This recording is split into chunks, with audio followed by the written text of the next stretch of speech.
Naiz irratian, bigarren kafea.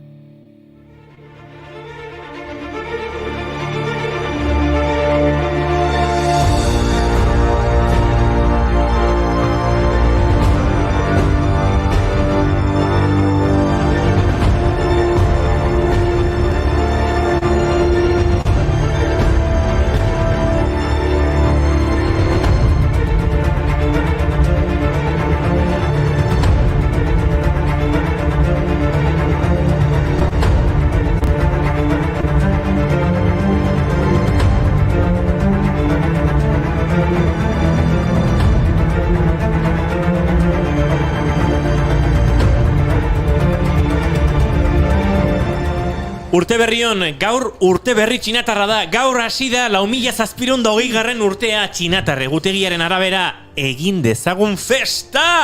Ospakizuna Txinako ilargi eguzki egutegi tradizionalean oinarritzen da. Lehen ilargi hilabetearen lehendabiziko egunean hasten dira. Neguko solstizioaren endorengo bigarren hilberrian. Hau da, urtarrilaren 21 eta otsailaren 21 artean, tarte horretan. Aurten otsailaren batean egokitu da.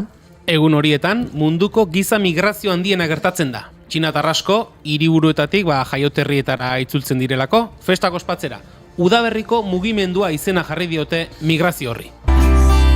Eta bazoa, udaberria eta negu zarra, lausoa da bien arteko marra, desenkusak da mila historio, aitzakiari ezurra dario, etxeak hotela dirudi orain. Badakizue urte bakoitza animali batekin lotuta egoten dela. Aurtengoa tigrea da, zehazki uretako tigrea. Gauero tokatzen zaitalde hotza, zeio kolorea gure estatzea. Txinako kulturan tigre animalia guztien erregetzat hartzen da. Erregetzari lotutako guan karakterea osatzen dutelako bere azaleko marra beltzek. Txinako ipuin eta kondairetan tigre kutiunek gaitz guztietatik babesten gaituzte, hondamendiei eutsiz eta gaixotasunak urrunduz. Tigreak, botereak, kemena eta zoria simbolizatzen ditu. Beste urteetako animaliak baino dotoreagoa da, Noski, ez da nozu ikusten. Ni jaio nintzen urtea, tigrearen urtea izan zen. Horregatik izango naiz akaso hain kementsua. Baina identifikatuta sentitzen zarete zuen animaliarekin? Ui, noski, ni tximinoaren urtean jaio nintzen, eta begira zer dioen horoskopo txinatarrak. Talento handikoa, azkarra eta berritzailea. Horixe, ni neuna izena eta umila.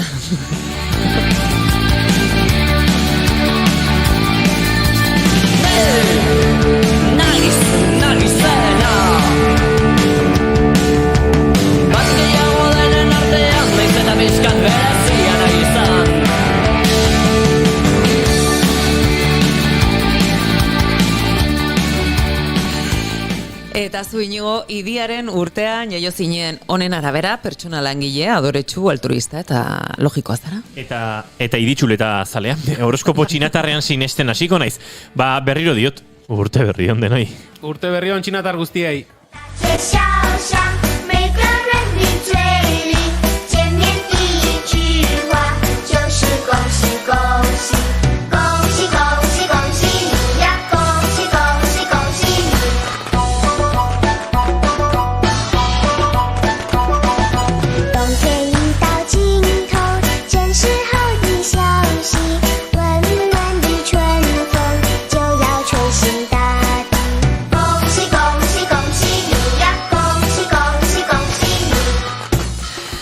Temazue.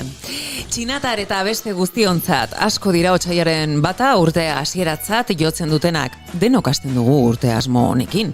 Baina urtarrileko lehenengo egunak zailak izaten dira. Eta asko asmo horiek uzten joaten gara. Horregatik, otsailak bat berriro hasteko aukera bata. Nik ulertzen dute, festa ondorengo ajea, errege gaua, eta urtarrilean dauden efemeride gastronomiko guztiak. Gastronomiarekin lotutako egun asko izan ditugu azken hilabetean. Bai, atzo txokolate beroaren mundu eguna izan zen eta saio honetan txokolate zale asko daude. Lagunekin paratu txokolateatiak zaku karrerak eta bidaia hundiak ezak Aramen entzuleren batek esan digu, bere urtean txakurraren urtea izan zela. Auskalo. Konstantino Igandea croissantaren eguna izan zen. 21 bananazko bizkotxoaren eguna. 20 San Sebastian eguna izateaz gain, gaztezaleen esan dut, ezta? Bai, eguna izan ohi da. Gaztazaleen?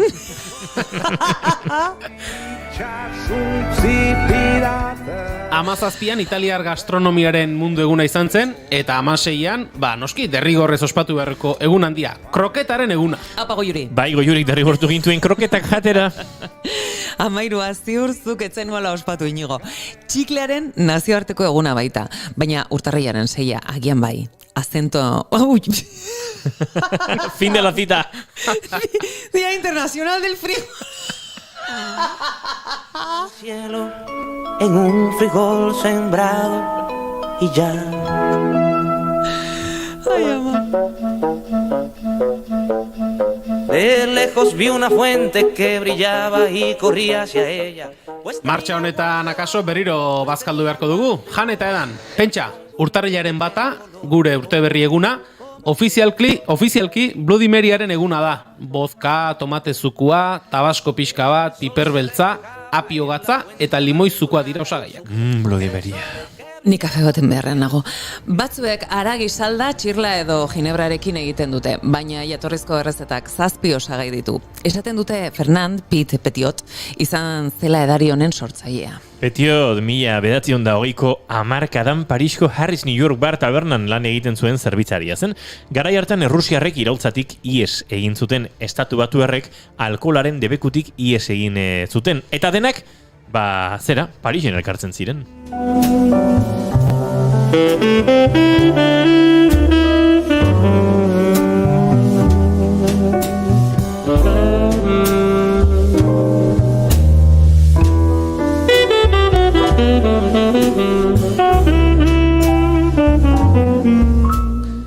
Esaten dute, Ernest Hemingway eta bere lagun errusiar batzuk eraman zutela bozka taberna hartara, eta Petiot jolasean hasi zela. Ez baitzitzaion bozka askori gustatzen.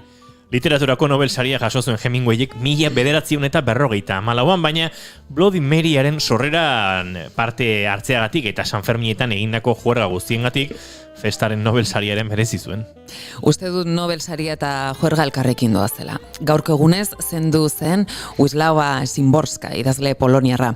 1986 urtean literaturako Nobel saria jaso zuen. Gerra eta terrorismoa landu zituen bere olerkietan, baina ardoari eskainitako poema bat ere badu.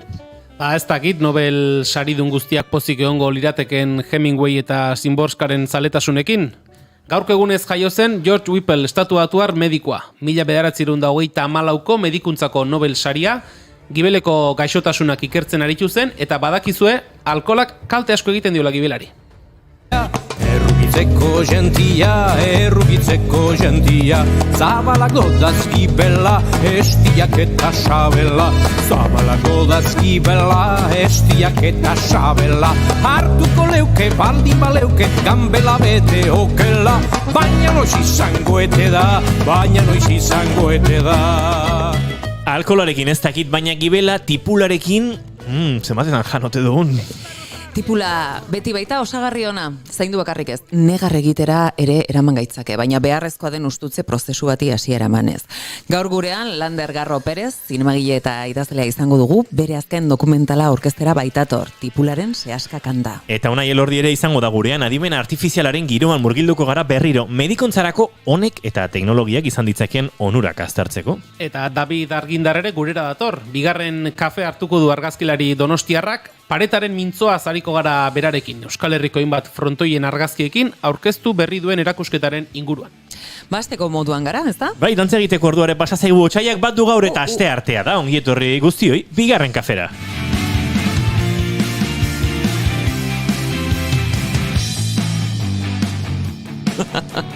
zuekin Goierriko erregina horreatio ditzen diogu. Horrear bezala.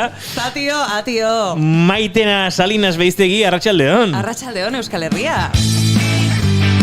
Galdetu dio parean duenari, zu, ni bezala, Goierritarra, eta honek zea, oso edukatua da, eta hortxe gehatu da, alegia berez Tolosaldean otedan, eta muga nundagon itxasondon edo legorretan antxibili gara, baina tira, Julen Goikoetxea horre gozo, arratsaldeon, dangitorri zer ere. Arratsaldeon.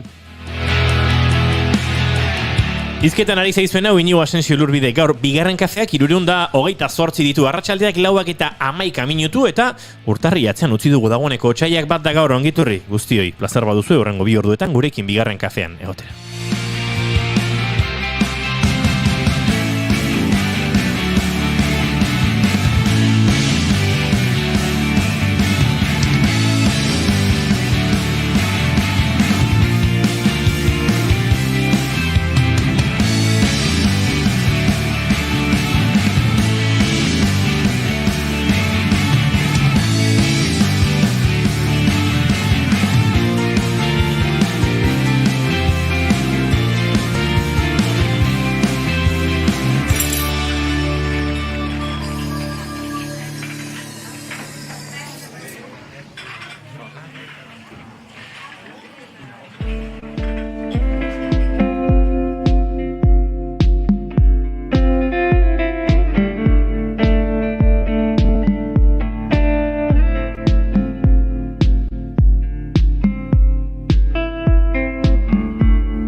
Kafean aizuela eta mentxe gabiltza aurrera eta atzera, baina maite duten tarteari ere asera eman barko diogu eta Julen Goikoetxea zuri dago. Kizun maite dut abiatzea? Ni ez naiz aklaratzen, batzutan eskerretik hasten zarete, urrun eskuinetik. Gaur eskerretara, eskerran badut. Maitena, bale. Bai, zer dezue. Zein da zure maite dut ordun? Ai, ama, nere maite duta... nere maite duta. Nere maite duta da, askotan, lanbide honek emateizkin dizkitan sorpresak edo, bidean aurkitzen ditudan lagunak. Badelako lanbide bat, bere gauza ederrasko dituenak, batzutan ez da erresa izaten, hitz egin izan dugu gaur bazkaltzeko garai horretan, baina ematen dizu, aukera oso ederra jende asko, eta bere mundu edo unibertso pertsonal horiek baita, barrenean sartu eta hor ez dakit egoteko tarte txiki batean, beraz magia handia duen lanbidea dela esango nuke. Nere ez ez filosofiko, ez emozional, ez lurtierragoa da. Nik maite ditut babarrunak eta gaur bazkaltzera joan eta babarrunak bazeudela eta babarrunak, odolkia, txoixoa, urdaila, aza, dena zuten eta... Zego xoa zeon, Nahiko txukun, bai. Espaldiko partez, babarrunak jonda. Nik maite dut, gaur parean izan ditudan bazkaltiarkideak hainbeste gozatzen ikuste alde batetik, babarruna jaten, eta bestetik ez dut maite, badakit errazkeren eroriko naizela, baina gero tamorra ondioa ematen dit, atzo itxi zen futbol fitxaketetako merkatu hori, ditxosozko merkatu hori, gabonetakoa, eta hemen ari gara entzuten futbol taldeek ez dutela diruri gabe daudela, eta inoiz baino sekulako fitxaketak egiten ari dira, dirurik ustez dirurik ez duten taldeak, ez duten diru hori edo ez dakit nondik ateratzen den diru hori gastatzen, eta horren inguruan sortzen den, ematen du egun hauetan edabide batzuk kontsumitu ezkero behintzat, besterik ez dagoela, eta niri horrek segulako amurra ematen dit, bastanteko errazkerian erortzea da, baina ez dira gaurkoan esan nahi nuen hori. Bueno, diru virtualaren sortzaile apropos eta trebeak dira, ez?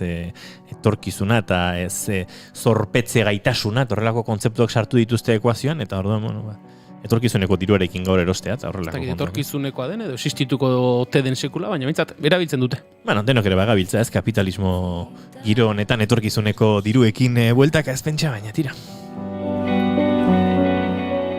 Nik maite dut ez bat gehitu behar diotoni, eta ez dut bat ere maite, garai batean ogia jatetxetan kobratzeak zalantza sortzizizkidan, baina behintzat bada produktu bat, ez? Beste dozien bezala, eta kaso ogizale batek esango du, zilegizko dela ogia kobratzea.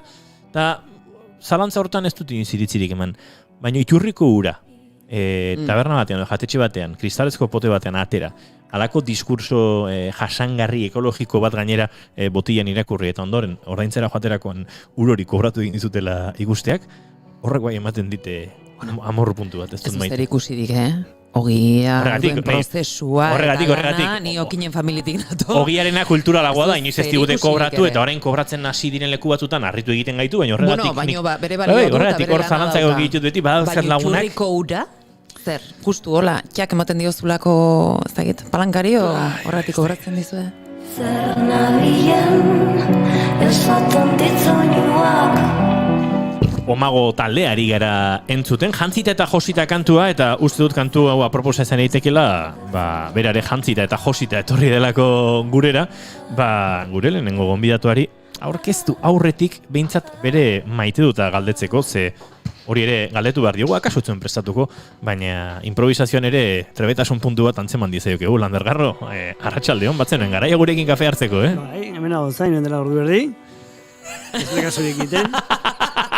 Bueno, duela 10 minutu iritsi zara. Pentsatu dut, eguneko maite dutan galdetuko dit, ez? Hoixe, zein da zure maite dut. Sentitzen nintzen, ekarestatik kanpo.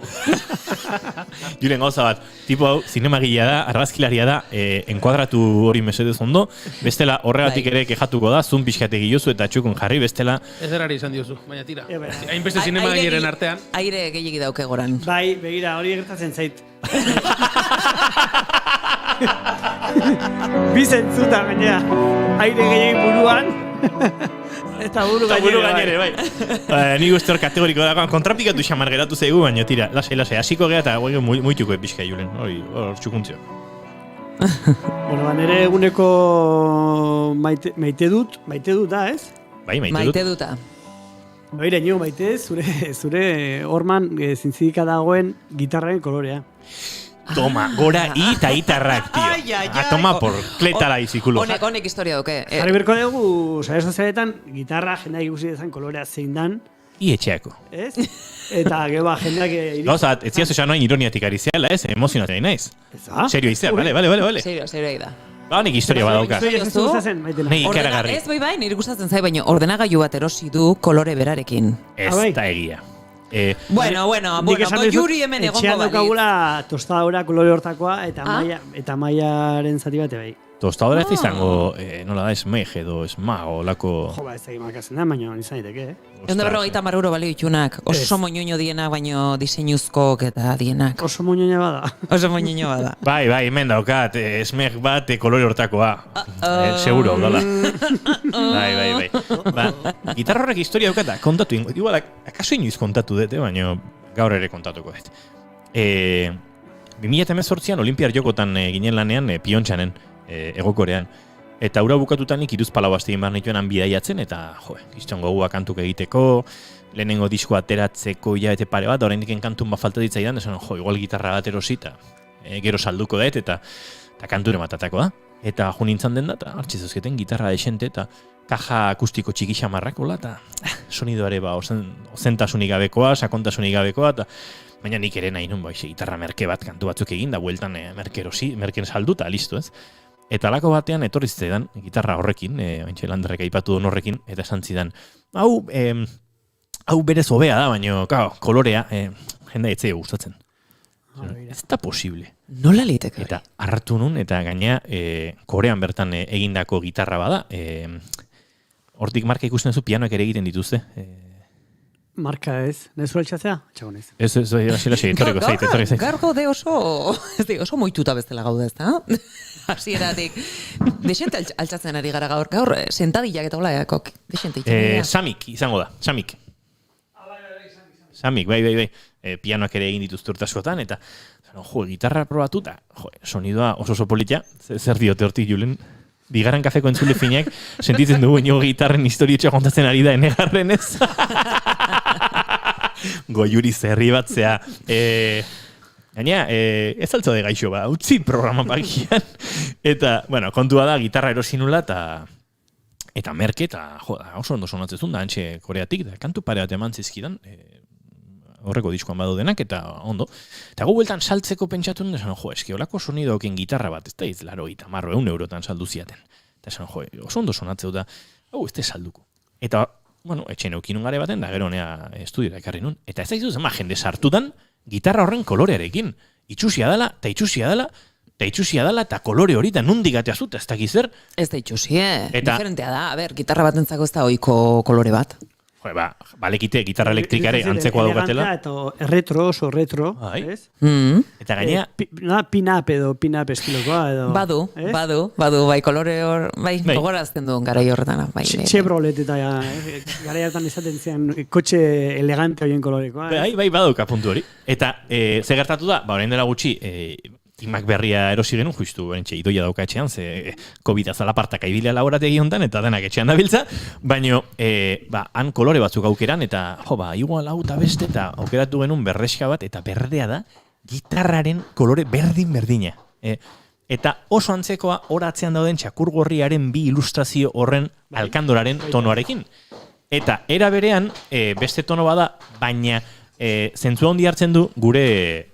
frigorifiko arroxa horrekin ere, pasteloietan oso ondo ezkontzen dira. Hemen txedau gitarra, gure Samik maitatua.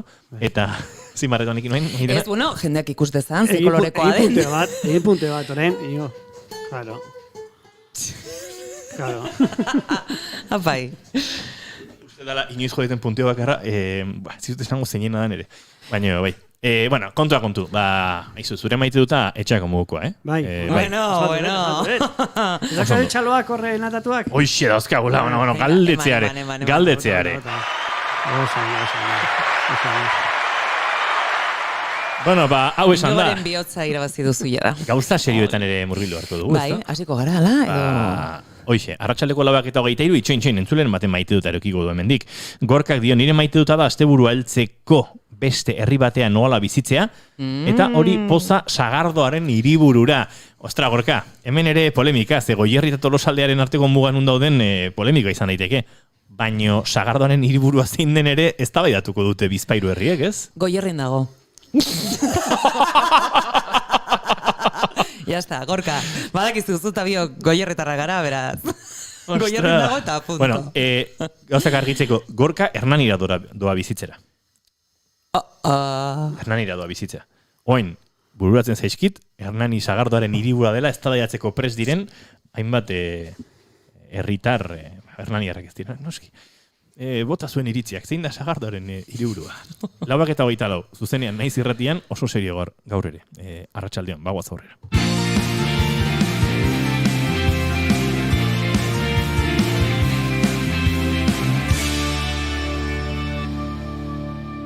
Emaiozu bigarren aukera bat egunari. Naiz irratian, bigarren kafea. Esan da bezala, bagoaz aurrera eta maitenak kanturik aukeratu ez duenez, nik aukeratuko dut harentzat.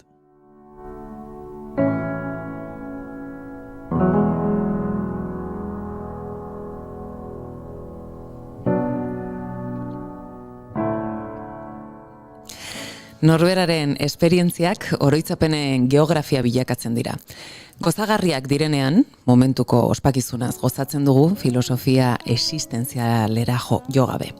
Akaso, orainaldian egote horrek asebetetzen gaituelako nahiko eta hor lo hartzen duelako guztiaren esanahia.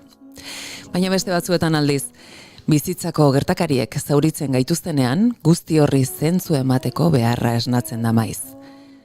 Bestela zertarako jasaezinak diren egoerak bizitu ezerezean geratzen badira.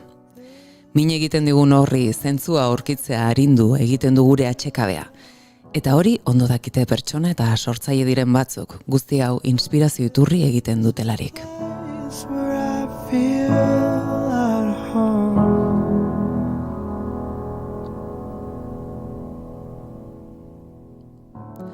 Guzti hori gure buruko osasuna babesteko erreminta bihurtzen da.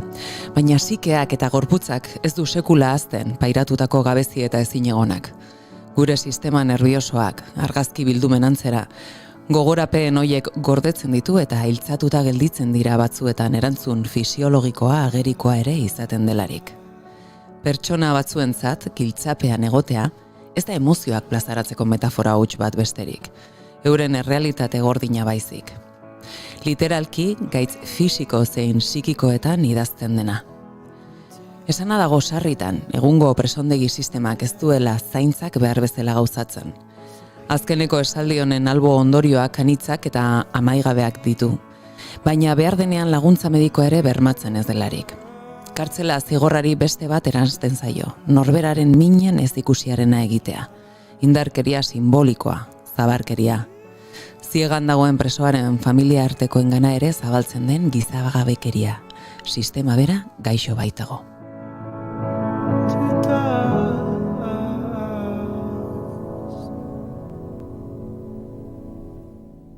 Honen inguruan, Miguel Hernandezen poema baten izenburua hartu duen dokumentala plazaratzear dago. Otsailaren 3 Donostiako Antzoki Zaharrean erdituko du Lander Garro Perezek bere tipularen sehaska kanta.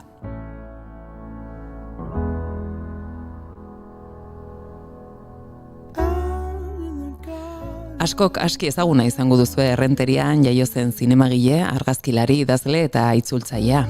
Lander Garro Perez, orain galdera berriak ditut, kontakizun bilduma eta kontrario eta gerra txikia eleberriak argitaratu ditu besteak beste. Bere idatzizko azkeneko lanak, Faith, Agustin Zubikarai saria eraman du. Ikusentzunezkoen arloan, telebistan lan egin du eta hainbat bideoklipen egilea da. Baina 2 urte, 4 hilabete eta egun bat intsumisioari buruzko dokumentalaren zuzendaria ere. Oraingoan bere tipularen sehaska kanta intonatzera datorkigu. Arratsaldeon berriz ere, Lander. Kantuan hasiko naizen, entonatzea esan duzu. Nik pentsatu gitarra hartu beharko ote nuen. Aberartuko eten gitarra nik, eta korri izango da. Ojo, beste bat badagoan, lasai. Hemen badaukagu, Argi nintzen pentsatzen, hala ere, Miguel Hernandezen poema, akaso Serratek edo horrelakoren batek musikatuko zuela inoiz, ez? Noski oso. Badago, ez? Bai. Serratek atera zuen disko oso bat, Miguel Hernandezekin. Kantuekin, da egia esan oso disko polita da. Gaina, uste bat Matxadorekin egin zuela, beste Hernandezekin, eta Lorkaren bat ere badu, ez da? Hori da. Irukotea. Bai, nik uste transizioan egon zala alako, ez? Gerrako biktimei gorazarre egiteko... Joera bat edo. Bai, joera bat, egon zen, behar badan moda bat ere, egon zen. Gaur egun, faltan botazten dara, ez? Beni bintzate, alako nostalgia batez, hori, hilabete hauetan desenten zuen ditut kantu horiek eta, poema horiek irakurri eta beste, hor murgildu naiz ez, eta iaran niri nostalgia puntu bat sartzen zitzaidan. Agian kanta zarra dialako baitare, eta disko zarrek ukitzen duten produzio zikin, analogiko, gran hori edo. Gero Serraten ahots gaztea, noski. 70 diskoa da. Edo 81, edo lako zerbait. Baina, nik esango nuke baiet, modan egon zala, eta ja ez da gola modan. Ja ez zegula gustatzen, edo etzaiela gustatzen horren beste gorazarra egitea gerrako bitimei. Ez dute dokumentalaren gaia gehiegi desbideratu nahi, baina orain epatu duzula behin, esango nuke Luis Pastorre izan zela, duela egun batzuk Izarok Pedro Pastorrekin kantu bat atera dut, honen aita kantautoreari galdetu zioten, ¿dónde están los cantautores? Non daude kantautoreak, ez pixkat? Non daude errebindikazioiek, non dago borroka hori, ez? Haren erantzuna oso politia da, YouTubeen jartzen baduzue gazteleraz dakizuen hau bintzat, ¿dónde están los cantautores? Topatuko duzue. Eta egia da, desmilitantzia bat badagoela orokorrean, eta, euskal musika gintzeri helduko bagenio ere, azken hamarkadari helduta ere uste dut, badagoela, ez? Gai politikoak neurri batean baztertzeko joera bat, eta akaso garaiak horrela eskatzen duelako, baina... Nik esango nuke, kantautoren kasuan, edo ez da egite, behar bada Espainiako estatuan eta Euskal Herrian ez dira fenomeno berdinak gertatzen, edo ez dira fenomenoak epe berean gertatzen. Baina esako nuke, kantautoren ezaugarria zala gu zala subjektua, ez? Baina estatikoan kantatzen zala, ez? Mundua, gu, gure jendea, gure iragana, gure belaunaldia, gure etorkizuna. Eta oraingo kantautoreek nitasunetik egiten dutela, ez? Errazkeria izateke esatean nitasun narzisista batetik egiten dutela, baina nik uste errazkeria izanagatik ere... Ez dela guztiz gezurra. Ez dela guztiz gezurra, ez? Ez, eta kolektibotasunaren pertzepzio galera bat ere akaso badagoela, ez? Hor atzean. Bai. Gaur egun esaten da, artistek nolabait autozentsuran eroitzeko joera dutela, agian moraltasun horretatik, lehenago politikoek edo eukitzen zuten, ez? Etika edo moraltasun horretatik, eta abanguardismo hori bertan bera gelditzen ari dela, eta politikariek aldiz, eskandaloa bilatzen dutela, edo zein preziotara, ez? Osea, rolak ere aldatu izan balira bezala, baino, esan nahi oso desberdinarekin. Zu sortzaile bezala sensazio hori ere baduzu, Lander? Bai, erabat, iruditzen zaite oso diagnostiko zehatza eta iazkoa dela, ez? Da ikusi besterik ez dago azkeneko hilabetetan, azkeneko urte apurra hauetan eskandalu gehienak etorri dela politikarien esanetatik, eta atzo bertan, ezagit atzukoa den, eranunko txioa den, Gorka Hurtaranek publikatutakoa, esaten zuena caza al grafitero, ez? Ez da egit, ez? Ni taberna giroan ere inoiz erabiliko ez nuken esapidea da, ez da, norbait eizatzearena, ez? Persona bat eizatzearena, eta areta gutxiago erabiliko nuke politikaria banintz, ez? Baina, bereiek egiten dute, egiten dute, eta gainera nik uste egiten dutela, inolako izuri gabe, ez? Eta eskandalua sortzen denean, beraiek ontzat ematen dute, ere eskandaloa, ez? Azken batean horren bila dabiltza, eta horixe da populismoaren ezaugarrietako bat, ez? Eta gero gustatzen zaie baita ere, beraiek egiten duten horixe bestei debekatzea, ez? Eta batez ere artistengan eta begi guztiak jarrita daude, eta bai biltzen dira artistak seinalatzen behin da berriz, kasu honetan gaina grafiteroak, ez? Seinalatzen zituen Gorka Hurtaranek. Eta esango nuke, gero badagoela, aipatu duzu, zontxe bertan autozensuraren kontu hori, ez? Eta nik esango nuke Euskal Herrian badagoela mikrogirotxo bat, horren beste hamarkada eman ditu jazarriak, euskaldunok, non bairudien, edo nik sentimendu hori daukat behintzat, bairudien gauza guztietan bertutetxu izan behar dugula, ez? Gauza guztietan izan behar dugu behartute gorena, ez? Izan behar dugu ekologistenak, izan behar dugu sozialistenak, komunistenak, izan behar dugu eskuzabalenak, gauza guztietan, ez? Izan behar dugu denok bestikatu behar dugu aliketa gehien, ez?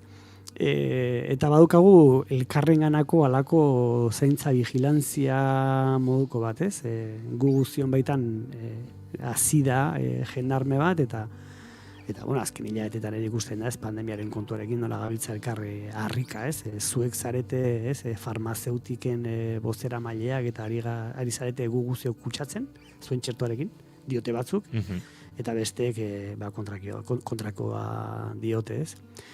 Negazionista, arduragabe, bezaki zer, eta dena oso muturrean dago, eta ezin elkarri dintzun, ezin zait. Oso gero itxusia, bai.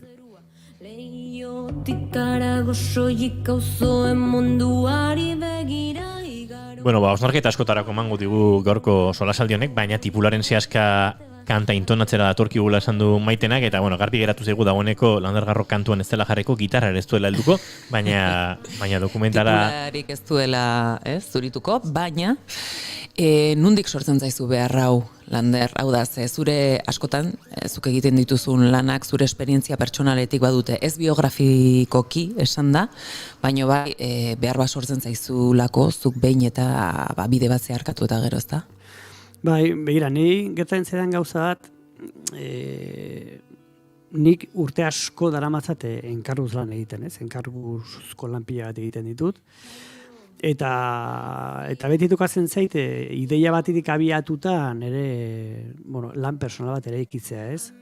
Sarek gogoa zeukan, historia kontatzeko, sarek hitz egin zuekin, kartzelari buruzko dokumental hau honi buruz hitz egiteko, eta nik kartzelan egondakoa naiz, gainera nire esperientzia gainera gaixotasunarekin harremana izan zuen, zen ni kartzelan nengoela, gora bera psikosomatiko asko izan ditun, eta, estuasunak, ansiedadea, gaizki pasatu nuen, oso gaizki pasatu nuen kartzelan. Eta, bi gauzak elkartzen ziren, ez? Eta ez da egin, nik naiz eta enkarguzko lanak egin, gustatzen zaitez, galbae personaletik pasatzea, nire iragazki emozionaletik eta historia bat kontatzen duan aldiro saiatzea zerbait berria aportatzen. Ez bakarrik emozionala edo nire baitakoa, baizik eta baita ere estetikoa edo nire ikuspegia, ez da, ze angulotan ipini kamera edo ze angulotan ipini luma historia bat kontatzeko, ez? Eta kasu honetan, enkargu batetik sortutako historia izan zen, baina oso nirea sentitzen duan historioa da. Eta iruditzen zaite pelikulak badukala, ez? Badukala esango lurrin hori. Badu, eta gauza asko ditu onak nik zorionez ikusteko aukera izan dut, eta, esan izun bere momentuan, eta berriz ere esaten dizuz, zorionak, lan aparta baita. Egia da, hori ez, zure esperientzietik ere, kontatu dezakezula, baino erabaki zenuen zure burua bertan behintzatez kamera aurrean jartzea. Bai, hori, filmatzen, dokumentala filmatzen hasi baino lehen, edo ez dakit, ez? Asten zarenean pentsatzen nundik nora kontatuko duzun historia, izaten dituzu mai gainean bide pila bat, ez? Eta nik uste kartzela bat dela, eta Mikel Ibarguren poetak esaten zuen bezala, kartzelak 4 ertz ditu, ez? Hori da kartzela bat, ez? Azken batean, basikamente, ez? Gero kartzelak apaindu egiten dituzte eta saskiaro ikantxa dago eta dena erakoa, baina kartzela azken batean 4 horma eta ate bat dira, ez? Eta orduan ez du ematen, ez? Enfoke asko egon daitezkenik, baina bai daude enfoke asko, eta hasiera batean, nire burua hortxe ikusten nuen, kontakizunean txertaturik, baina, gaian harakatzen joan ahala konturatu nintzen, gehiago interesatzen zitzaizkidala besteen historioak. Nire historioa behar bada ez zula horren beste aportatzen, eta gutxinaka aldenduz joan nintzen, eta beste personaje batzuk izan diazkenean protagonistak, eta alde batetik pena badaukat, ze niri gustatzen zaizkit, ez? Lehendabiziko personan kontatutako historiak eta dokumentalak ere, bai, gustatzen zaizkit, lehendabiziko personan kontatutakoak. Eta, badaukat, baneukan jakimina ikusteko nola gatuko zan, ez? Baina, bestalde batetik, nire ordez beste personaje bat sartu da noski, eta hori aritmetika ariketa hutsa da, eta nire dokumentala doden personaje guztiekiko kariño berezia daukat, eta pozik nago personaje hori orain nire partez dagoelako dokumentalean. Lehen aipatu duzu narzisismoa, kantautoren gutik nirako, dokumentalgileak, zinemagileak bere burua kamera aurrean jartzerakoan ere, badauka borroka bat, ez dakit narzisismoarekin edo narzisistatzat epaituko duen ikusle edo gizartearekin, baina hor bada, ez, borrokatxo bat edo, Lander? Bai, nik uste baietz, eta adibidez nitasunaren literatura zitzaiten dugunan berdin, ez? Beti dago salaketa bat, ez? Implizitoago, baina gehiago esplizitoa, ez? Bai, esaten da, ez? Zu zergatik zara zu protagonista, ez? Hain zabala da unibersoa, hain zabala zezpaitakigu nun dagoen unibersoaren muga, ez? Hain beste dago oraindikan ezagutzeko, eta zu jartzen duzu zure historian protagonistatzat, ez? Eta bai, beti, ez da egiten, nezago beti da terreno delikatua, eta egia da batzuetan, nitasun horrek ez diola gauza berezirik ekartzen historiari, eta bueno, gaitzesgarria izan daiteke. Egia da baita ere, paradogikoki, esan da, askotan, idazleen, nahi zinemagileen historioetan ez dagoela egilea, eta personajak oso txarra direla, ez? Orduan, bueno, zer gertatzen da, zer bertute daukan itasunak zuzendariak edo idazleak oso ondo ezagutzen duela personajea, ez? Eta ezagutza horretatik etorri daitezke tolesdura emozional, psikologiko oso interesgarriak, bestelare jartzen garenan fikzioan behar bada ez ezkigunak etortzen, edo ez dakizkigunak sortzen, ez? Orduan, bueno, terno delikatua da, eta nik batzutan nitasunetik egiten dut, eta beste batzutan ez. Bai literaturan eta bai zineman oso lan honak ere eman ditu nitasun horrek. Atzuaritu ginen estrenoen inguruan, eta etorritze ezkegun burura gazte autobiografiatik edo egindako, duela gutxi Sorrentinoko aurkeztu du La mano de Dios delakoa, Felinik bere garaian egin zuen, eta zinemagile askok egin dute, eta literaturan zer esanik ez. Beraz, hori eren urtzen jakin behar da, ze bada honitasunean zuk diozun bezala, abantaia edo doaia ere ez. Eta esan behar da gauzat oso importantea. Ni horren aire irakurtzen Buñuelen autobiografia, ni beti irakurtzitu 7 liburu batera, ez da, hori ere harin ez irakurtzen. Nire bai. Ze ondo. Ze beti esaten ez zergatik, jende guztia hasten da liburu batekin eta bukatu egiten dutani. Egunero ez nago igual eta egunero ez dut gauza bera nahi. Bada disiplina txori eta bueno, Pero bada jendea hasi eta bukatzea gero beste maila batean geratzen. Baita. Zaizkigun... Ez que niretzako liburak bukatzea gaimalatu dago, Ni banuen irakasle bat. Etorri aia astero da. Esaten zitela, behin hasten bazea eta aspertzen bazaitu, itxi eta kitxota, eta utzi bertan, ez? Eta orduan iruditzen zitzaidan, esaten ari da. Jendari asko gustatzen zaio hori egitea. Baina ona da. Askatasunerako bidea. Eta esango izu gauza bat, oso importantea. Jendeak hori ez egiteagatik ez du irakurtzen. Ze mesanotxan doka liburua, eta pixua zaio, eta nagia ematen dio, eta orduan ez du irakurtzen, telesaio bat ikusten du, edo sartzen da sare sozialetan telefonoan, eta hor gelditzen da libura apalankatuta hilabetetan, eta bitartean beste liburu bat ez du irakurtzen, beraz? Ez bale mazez gustatzen liburua, itxi, utzi, eta despeditu. Eta listo. Dolua pasa. Hoi zamar niztun dolua pasa, negar pixkatekin, eta kitxo, agur. Esaten ari nintzen zuen, Buñuelen biografian bera kontatzen du, bere zinemaren zati handiena dagoela erekia bere ametxetatik. Hori nik ez nekin, bera oso surrealista. Oso onirikoa. Bere burua. Eta gidoiak ala erekitzen zituen, ez? Beraz, nitasunetik, ez da? Gero behar bada, gu pantailan ikusi izan deguna ez da, zehazki, Buñuel, ez da? Zehazkenan Buñuelen ametxak ez ziren berari buruzkoak, amesten zuen bere itarekin, edo jainkoaren figurarekin, edo dena delakoarekin, baina bere ametsak ziren, ez? Eta gauzat importantea esan behar da, eta da, gutaz ari garenean, naiz beste eta ari garenean, azken batean gure eta ari garela, ez? Gure mundoren ikuspegiaz, eta zentzu hortan, azkenan sortzaileak idazten duenean, edo historiat idazten duenean, egiten duena da, bere baitan dauzkan galderak, ez, setioan datozenak, erantzun ez da, galdera horiek, galdera existentzialak erantzuteko modua da, sortzea, azkenean. Lehen aipatu dudan horri amaiera matearren, atzo aipatu genuen estreno bat, asteburu hontarako, astiraren estrenatu zen Belfast, Kenneth Branagen, film autobiografikoa, zuzendari eta aktore irlandarrak egin duena, eta horregatik aritu ginen, Fellini zela eta Sorrentino zela eta horrelakoetan, baina aste honetan, ostegunean estrenatzeko eta ikusteko aukera izango duzue tipularen zehazka kanta, eta uste dut bingoz entrevistan sakon murgiltzeko teaserra ikusiko dugula eta entzungo dugula, eta uste dut horrek ere bidea emango digula gaia eta pelikularen tenorea hobetu ulertzeko.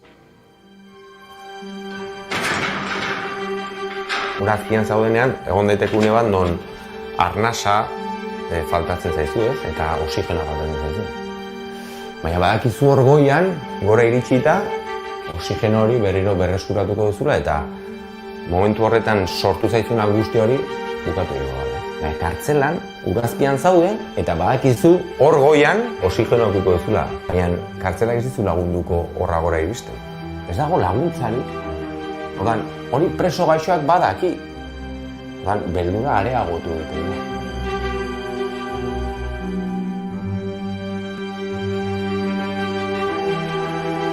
Eguna joan eta eguna torri, preso horrek ikusten du bizitza badoakiola, ze eman diote pronostikoa, baina espetxean jarraitzen du. Eta, azkenean konturatzen zara, fraude bat dela, ez? Oso ariketa matematiko simple bat bilakatzen da, ez? Eta da, kondena denbora bat dauka eta zenbat bizitza denbora geratzen zaio. Eta hor kenketa antzeko bat egin nahi da. Duintasunarekin talka egiten du eta medikuen etikarekin ere bai. Eta ezintasuna batez ere bere aurpegian ikustea ezin dut gehiago. Ezin dut gehiago atera hemendik. Ezin dut gehiago, oxigeno falta. Kartzelaren inguruan hitz egiten duten bai preso, senitarteko, zein preso ohiak dira protagonistak. Nola egin zenuen aukeraketa edo nola gerturatu zinen pertsona guzti hauengana, Lander? Hasi nintzen pentsatzen, zer zan kartzelan gaixo egotea eta konturatu nintzen gure bizitza errealean ez bezala, kartzelan gaixotzen zarenean, zure prozesu, osasun prozesu pribatu horretan sartzen direla eragile pila bat, ez, bidean. Sartzen dira epaileak, sartzen dira abokatuak, sartzen da fiskala, ez? Jende asko dago prozesuetan, kate oso luzea da. Eta beraz, gaixotasuna bilakatzen da ente kolektibo bat, prozesu kolektibo bat. Eta azken batean egin hori izan zen kate horretako jendearekin hitz egin. Nork esplikatu zezan bere ikuspegitik zer den prozesu hori, ez. Eta, pixkate hortik hasi nintzen, eta gutxinaka jo nintzen kasuak ezagutzen, kasuak entzuten, konparatzen, eta gutxinaka zerrenda joan nintzen osatzen, eta, ezan prozesu erresa izan, jendari gauza hauetaz hitz egitea kostatu egiten zaiolako. Eta, oso gauza mingarria direlako, ez? Jendeak kontu honekin oso gaizki pasatu izan du, ez? Dokumentalan agertzen den jendeak eta oso gaizki pasatzen ari dira, batzuk oraindik ere, ez? Eta orduan, beraiekin bildu, hitz egin eta modu batean konbentzitu, ez? Ez nuke esango inor konbentzitu dudanik, baina gerturatu, ahalik eta gehiena goxatu, eta azkenean sinetxarazi historiak kontatu egin behar direla, eta kontatzeko zineman ez dagoela bestearen bidorik, ez palin bada kamera aurrean jarri, ez. Eta horrela izan da prozesua, aukeraketa prozesua luzea izan zen, luzea izan zen bereekin biltzea eta bereekin egotea, azkenean denbora bat eskatzen duelako, ez? Olako gauza batek, bereekin hitz egin, beraiei utzi, ez? Beraien intimitatean hausnartzen, itzuli, baina setiatu gabe, eta pixkat horrela, ez? Eta gero, filmak eta hasi genuen, eta esango nuke personaje guztiak gustuagatu jala eta nire baiekin. Komentatu duzu, ez? Dokumental batean edo zinemagintzan beti ere aurrean jarri behar dela zerbait, ez? Kamararen aurrean. Baino ziegarik ez da azaltzen. Kartzelanen inguruan hitz egiten duzu, baino inongo momentuan ez dugu kartzelarik ikusten. Ez da oso urrutitik plano bakar batean eta bukara alden, ez? Bakarrikan kanpotikan ikusten da, ez? Gero, bakiz jartatzen da, kartzela da tabu bada, ez? Lehenik eta kartzelara ezintzea sartu filmatzea, hori bakizu, ez? Espainiako estatuan eta Frantzian ez dute guzten kamerarik sartzen kartzelatan. Eta beraz, kartzela guztiak errepresentazio faltsuak izaten dira, ez? Guk ikusten ditugun kartzela guztiak. Izaten dira, kartzela zaharrak abandonatuak, izaten dira konbentuak, ez? Izaten dira azkenean, nolait ere, zinemako platoak, ez? Eta hor badago, esan guruke klixe bat, dala, arrizko horma busti bat, burdinazko barroteekin, eta bueno, nahi nuen aldendu irudi horretatik, nire borei galdetzen niolako, bueno, izan da etengabeko galdera, ez da, zer ekarri genezaken guk, ikusleak lehenagotik ikusi ez duena, ez? Niretzako oso zaila da transmititzea zer den kartzelen egotea, ez? Ze sentimendu korapilo eragiten duen egoera horrek, ez? Eta bueno, momentu batean pentsatu nun ziega bat erakustea ez dela nahikoa, ez? Zergatik, ikuslea ziega batean nahiko eroso sentitzen dalako, askotan ikusi duelako, ez? Nahiko klixea dalako zineman, ez? Eta bueno,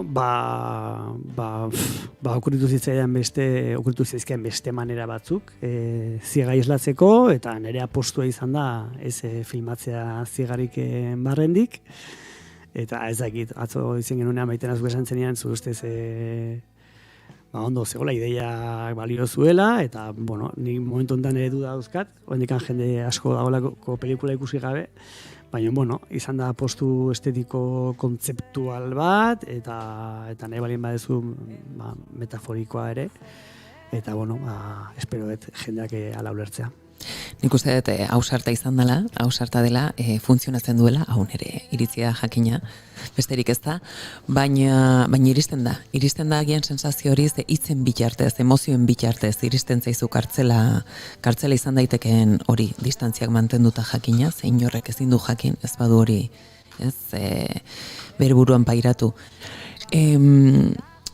Zer iruditzen zaizu, nola jasoko du guzti, publikoak, Otsailaren 3an ostegun honetan nola jasoko du? Orduritasuna sentitzen duzu honen aurrean, ze azkenean, bueno, zuk diozun ardura ere bada, ez?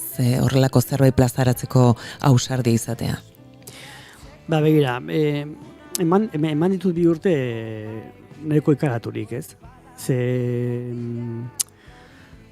kontatzen dezunean besteen bizitza, azkenean dokumental bate baduka hori, ez? Lehen hori ginen hitz egiten nitasunari buruz, dokumentalan nire buruari buruz balitz, ez hainbeste, ez azkenean nire buruarekiko ardurarekiko nuke, eta bueno, nire buruarekiko barkabera izan naiteke, ez. Baina banaukan ardura hori, ez da, besteen bizitza kontatzen ari nintzen sentimendua, eta ni ez naiz, ez naiz persona ainotza, ez, badaukat, ez, sentitzen nuen zama hori, eta hilabete hauetan oso pixua izan zait, ez, hori eramatea. Baina abenduan egin genuen Durangon aurrestrenaldi bat, eta bertara etorri zian pelikulan agertzen dian gehienak, eta haiekin egon nintzen proiekzioa eta gero, eta orduzik ja beldur hori desagertu nintzait. Ze, bueno, beraiek oso eskerroneko sentitu nituen, ez? Haietako asko geniztuten gauza bakarra zen beraien historia jasotzea, geratu zedin, ez?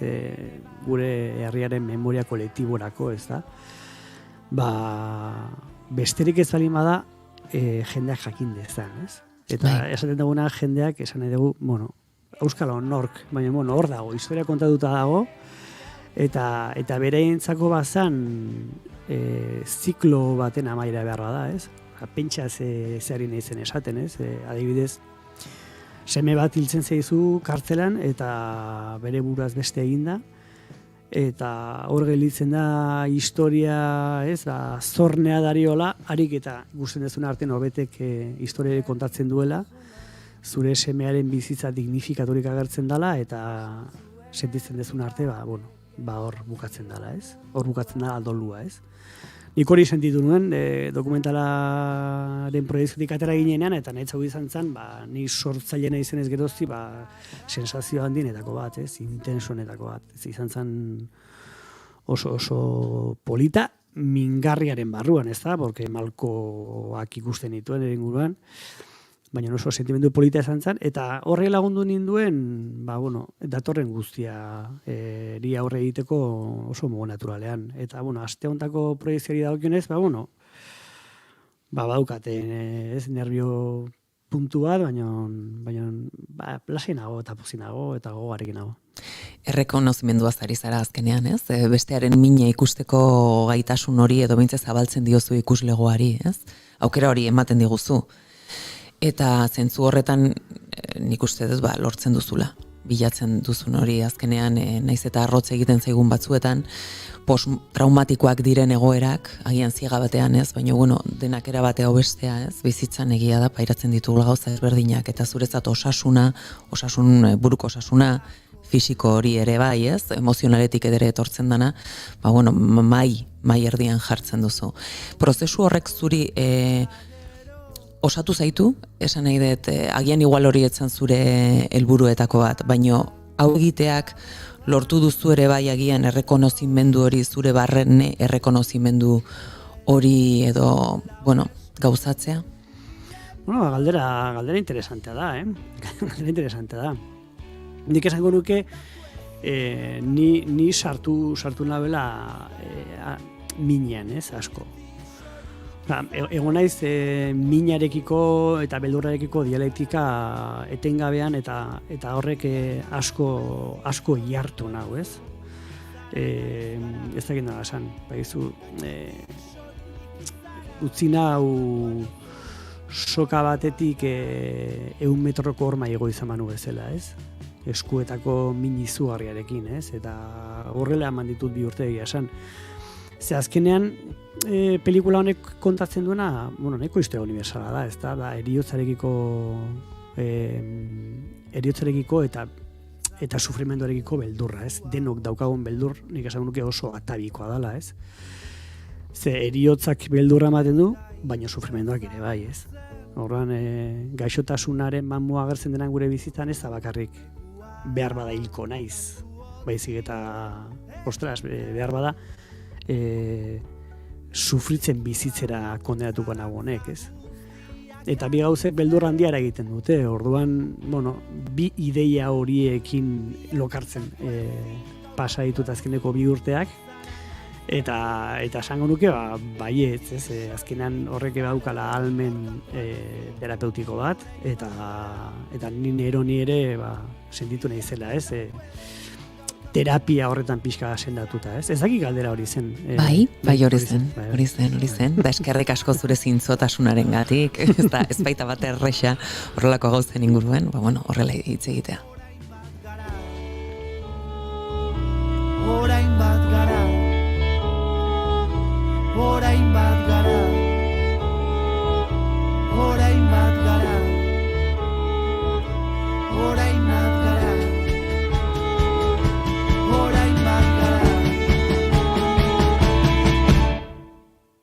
Bihar kantatu ezin gaur kantua nauzu. Eta natura ere protagonista da. Tipularen zehazka kantan, ez? Zenionarengatik akaso, ez? Bizitza, eriotza, irudikatu egiten duzu naturaren bitartez. Nahi. Hor gertatu zitzaidan izan zen, nik joara handia daukate olako, lanean nagoenean mendira juteko goizean edo saiatzea ez pixkate gorputza mugitu eta naturan murgildu eta deskonektatu, ez da? Eta badakizu askotan zuaitzak egoten direla eroriak, ez, mendian, eta ikusten dezun lurrak nola irensten ditugu gutxinaka, ez? Lurrak eta piztiek eta ez, nola joten da negurra ez egiten eta ongarri bilakatzen, ez? Baina batzutan, zuaitz batzuk erortzen direnean, gelditzen dira beste zuaitz batzun gainean eta segitzen dute bizirik. Eta zuaitze hori hasi nintzen arreta jartzen, momentu batean ez dakiz zergatik, ez? Iruditzen zitzaialako oso metafora ederra, ez? Nola zu erortzen zaren, baina iaia kasualidadez norbaitek harrapatzen zaituen eta horrez. Eta horrek ahalbidetzen du zuk jarrai dezazun bizitzen. Nahiko modu baldarrean, ebali maezu, menpeko, baina nera beraen bizirik, ez? Eta hortik etorri zitzaidan natura filmatzeko ideia eta filmatu nuen, eta natura bilakatu zen nolabait ere bizitzaren metafora eta kartzela barruko zaintzaren metafora edo simbolo ere bai. Ze goza da, Lander, zuen zutea, plazerra da zuen izatea. Nik esango nuke, esan behar dizuet, Tolosara etortzen zaren lehen da biziko aldia, ez da? Baina joera zuen gaztetan, xakea gustoko zuenean, ez da? Ordu txikitan, lagun batekin ibiltzen zen, eta azkenean trena hartu behar izaten zenuen, da askotan lok hartzen zinen trenean, eta nun eta Tolosan azaltzen zinen. Bai. Beraz, patuak esaten dizu, Lander, hemen zerbait badagoela zuretzako. Guretzako, plazerra handia izan da, benetan, gogora arazi nahi diet entzuntenari gaitu zuen guztioi, gogorazi nahi dizuet. Tipularen sehaska kanta estreinaldia, otsailaren 3 izango dela, arratsaldeko 7 antzoki zaharrean, Donostiko antzoki zaharrean. Eta nik uste dut, lortu duzela dokumental honekin, zuaitz hori izatea, ez? Bestea eusten duen zuaitz hori izatea. Hori zen asmoa, bai. Ni nere begietatik eta nere bihotzetik behintzet horrela jaso dut dokumentala. Eskerrik asko Maitena. Zorionak. Eta, bigarren kafe baterako etorri beharko zara, ez da? Ez duten, Aitzakiak topatuko ditugu. Nik ez dut ez etxik esaten, Haus ondo, baikorra zarelako. Eta egia da, baduela sortzaile ez tikismikisaren zea hori, ez dugu, oraindik osatu baino, Frantziako turra naiz erratien egiten dugunean, egonen batean ere, eramango dugu, Lander. Bakizu egin nuela hori, ez? Ondela urte pila bat. Hori ere egin duzu, hori ere. Bai, naiz irratia zegoenean Urruñan. Orduan, izena etzan naiz irratia, baina, bai, infozazpi zenean, bai? Naiz irratiak, orain Urruñan ere, badugu gure egoitza, eta, baina... Agirreztolarekin eta anibil ginen, turroso bat. Hortzen udaran, Julen da biokantzi izango gara, ondo bidean, eta fitxatuko dugu tarteka bere, Noski? Bueno, venga. Soledades me quita... Bai, konpromiso hartu genuen eta bigarren kafearen olako taldetxo ere izango gara. Ostegunean, antzoki zaharrean Donostian, tipularen sehaska kanta ikusten, horregatik honez gaur isilik, zen naiz eta kazetari bezala ikusteko aukera izan dugun, da eskertzen diogun Landerri noski entrevistak prestatzeko beharrezkoa baita, nik autua egin nuen ez ikusteko eta horregatik honez dokumentalera dagokionez isilik, baina ostegunean ikusiko dugu eta zuek ere, gonbidatzen zaitu zeguz, uste dut elkarrizketa entzunda eta tiserra ikusita, ostegunerako plano berik ezin duzuela izan. Eta beti esaten duan gauza, importante da, eta striptease izango dela. Hori da. Emanaldia eta gero, eta horrek ere baduela, erakarri behar duela publikoa noski. 7 proiekzioa, 9 ja, aurre ordutegitik kanpo izango garela, stripteasea. Osondo, zoragarri. Eta agurtzeko aipatu dugun serraten Nanas de la Cebollaren kantua. Lander Garro, eskerrik asko. Mila esker, Lander, laster arte. Desperté de ser niño, nunca despiertes. Triste llevo la boca, ríete siempre, siempre en la cuna, defendiendo la risa, pluma por pluma.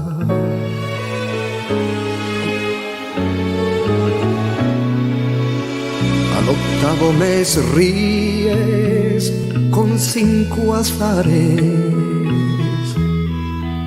con 5 diminutas ferocidades, con 5 dientes, como 5 jazmines adolescentes.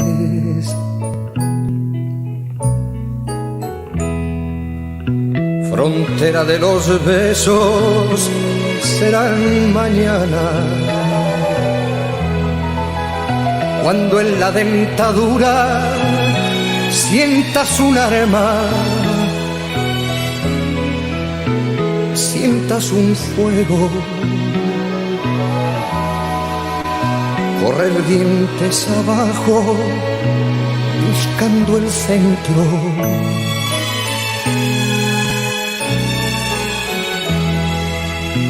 Vuela niño en la doble luna del pecho,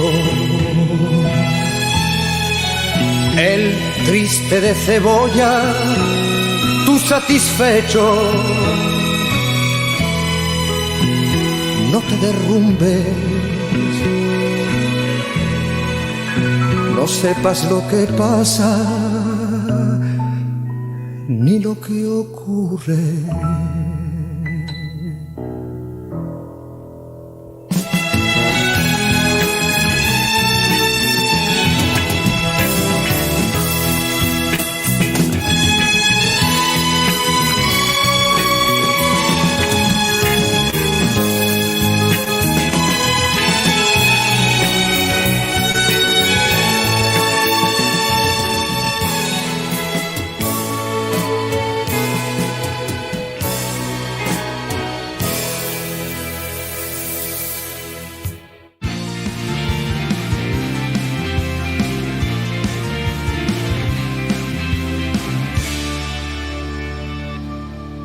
Bigarrenak ez direlako beti okerragoak, bigarren kafea.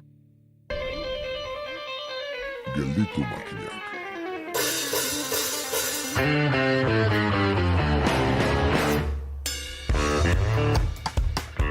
Bada erlarazko esamolde bat 13-14 egitea dioena. Parekoa engainatu edo nastea alegia. Bazen egiten mekanitaren semantika aldorretik datorren espresioa dela? Antza, ez omen dago 13 eta 14 neurreko giltza ingelesik.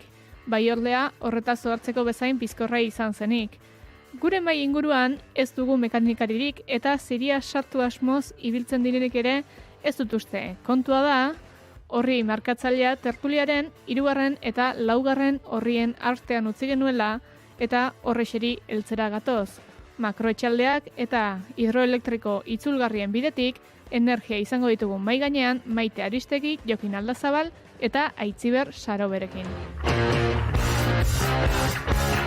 Dena esatera, saio honen exekuziorako giltza ingelesa ez dugu askorik erabiltzen, baina baditugu bestelako tresnak. Ongi dakizue pilulez ari garela bai. Gaurko atalean buru bakarreko giltza Danele Sarri Ugarte eta irakurgai gomendioa izango dugu. Adientzule 14. utzita, hau baita gelditu makinak, saioaren 15. atala.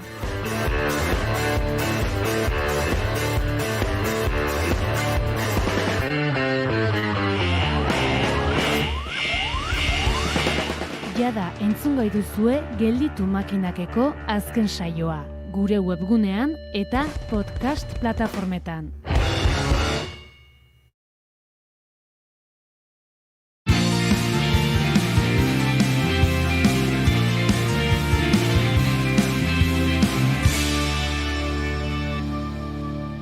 Naiz irratian, bigarren kafea.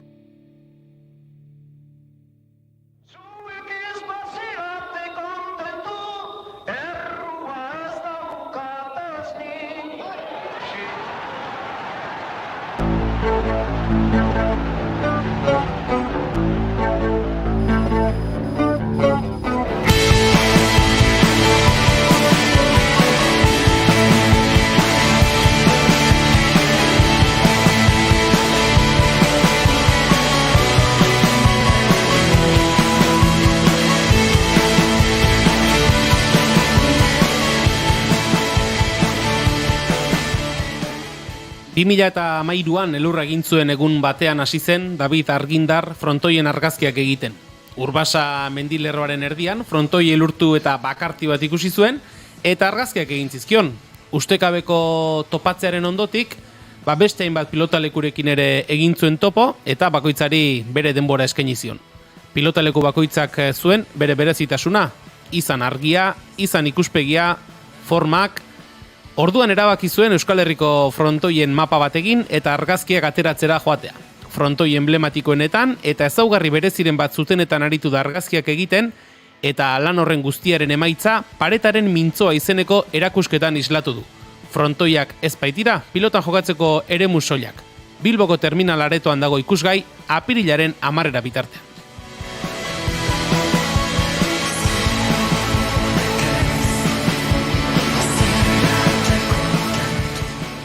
Eta gaur, bigarren kafera gonbidatu dugu, erakusketako argazkien egilea bera. David Argindar, arratsaldeon eta ongi etorri. Arratsaldeon. Ez dizugu kaferik eskaini, baina... Bai, oida, eskaini dizugu, ez duzu hartu, baina bigarren kafea hartzen ari da David konturatu gabe gurekin. Urbildu beldura mikrora, bestela urrun xamara entzungo zaitugu, eta pixkat goruntz biratu, Lander Garrozadi jaserretu, berak gainetik aize izaten du, eta David Argindarrek aize gutxiago du gainetik, bete egiten du gehiago planoa. Maitena, zer duzu?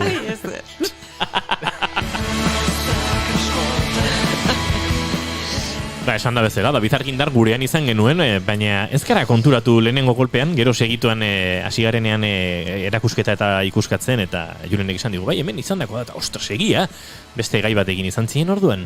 Beste gai guztiz desberdinakin, baina bai. Emakumeekin. Bai. Mujeres del Algodón proiektu arekin, gainera, astearte bat izango zen, Maiten azezu hemen zinen. Bai, Fania Alonso sortutako ideiaren baitan diseinatzailea da bera, eta Mujeres del Algodón, ez da, erakusketaren inguruan, eta beste artista askok ere parte hartu duzuen. Bai. Maialen, Nerea, Eli, ez da. Bai, da.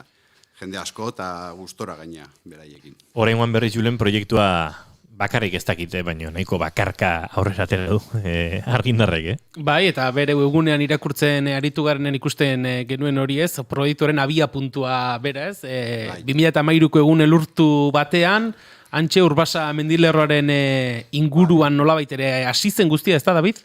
Bai, gero konturatu nintzen lehenago hasi nintzala, baino ez kostienteki.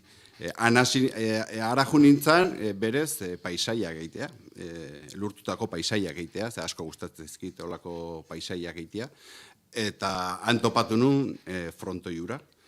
Eta argazki atea berri izan nion, eta demora asko nintzen argazki gaina lurtuta zeon, eta gero horrekin hasi nintzen beste frontoietan pentsatzen, edozin lekuran joala frontoietan fijatzen nintzen, orduan hasi nintzen argazkiak ateatzen, baina ez nekan ideia seriea eiteko. Juten nintzen eiten.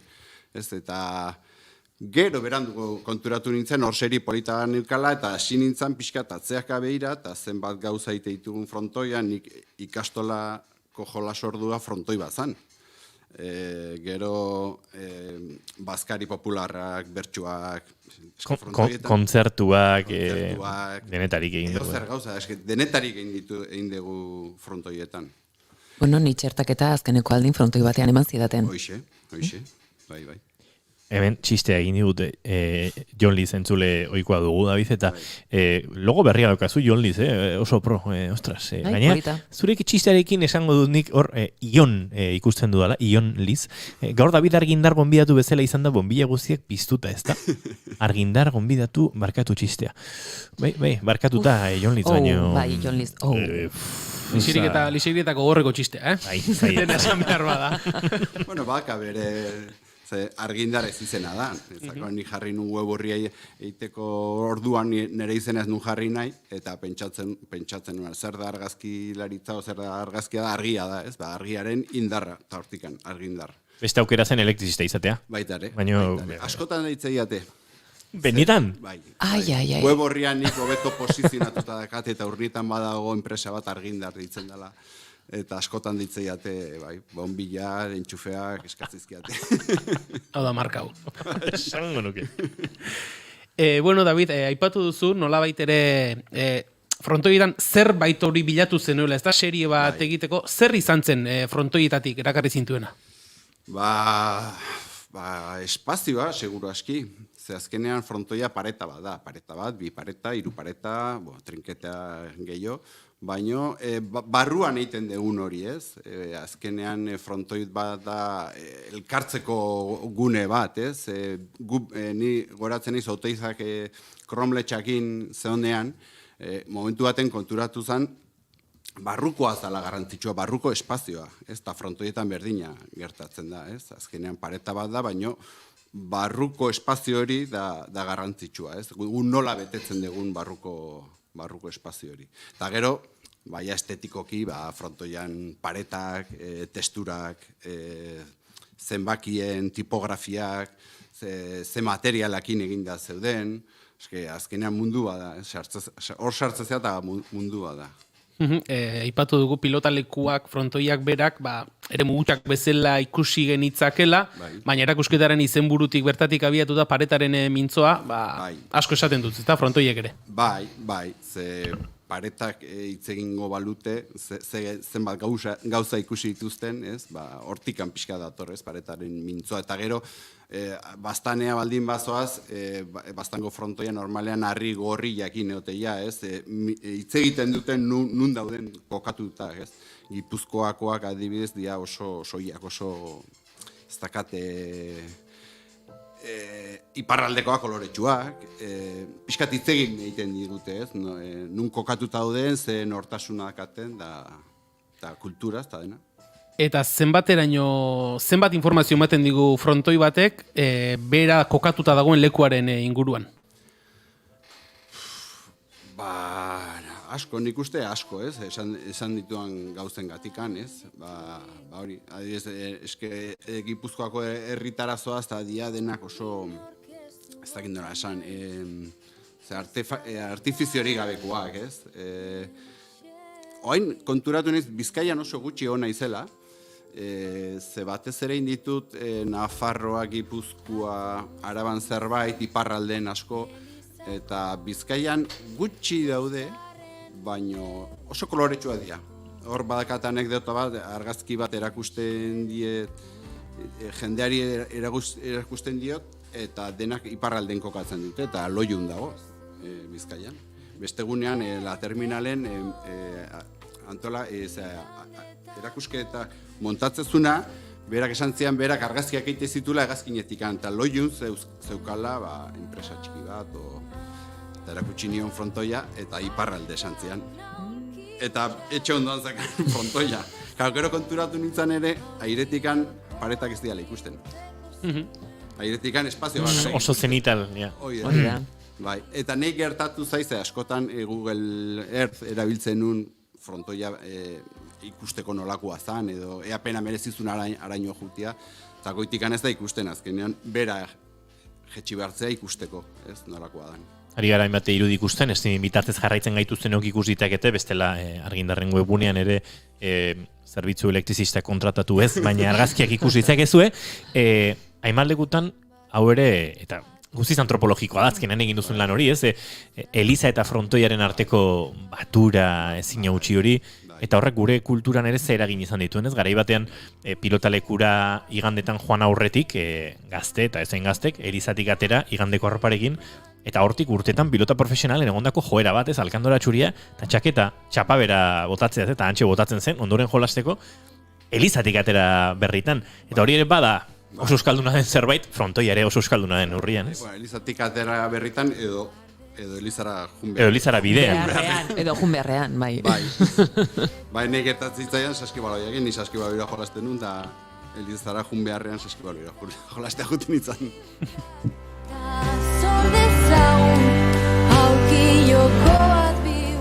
Frontoia bakarrik ez, frontoiaren tipografiak, frontoiaren pasak eta luzeak eta zenbakiak eta kuadroak neurtzeko modu horietan ere, artelana sortu duzu, artelan pixkat ere badago batzutan, baina hor ikusten ere ginen ez, olako collage batzuk, hainbat zenbaki juntatuta, ikargarrezko lan estetikoa ematen dutenak, emaitza estetikoa ematen dutenak ez? Bai, konturatu nintzen, tipografia desberdinak, kolore desberdinak, eta hor bat zehola artistikoki zerbait egitea, ez? Eta ju nintzen, beti espazioari egiten nion argazkia paretei, baina gero detailetan ere fijatzen nintzen. Ez bakarri detailetan gero argian ere. Oso garrantzitsua da nola sartzen den frontoi bat ikustezu goizeko behatzitan edo atxaldeko bostetan eta argiaren arabera asko aldatzen da. Ze azkenean frontoia pareta da eta itzale emateu, edo argia sartzen da alde batetik, bestetik. Orduan hor joku asko dago ere, ze badago tipografiaren mosaiko bat, baina argiarekin jolasten ere badago beste argazki batzuk badaude, ez? Eta argia asko gustatzen zait. Akaso hori izango da, bi pilotaleku berdin ez daudenaren gakoetako bat? Bai. Mira, hor badakat anekdota bat ere, badaude batzuk oso antzekoak, ez? Eta ez daki goratzen zuten Tasio pelikulan, badago estena bat, pelotara jolastenea ari diela. Eta ni frontoi hori, txikitat nika goratzen dut pelikularen estena hori, ez?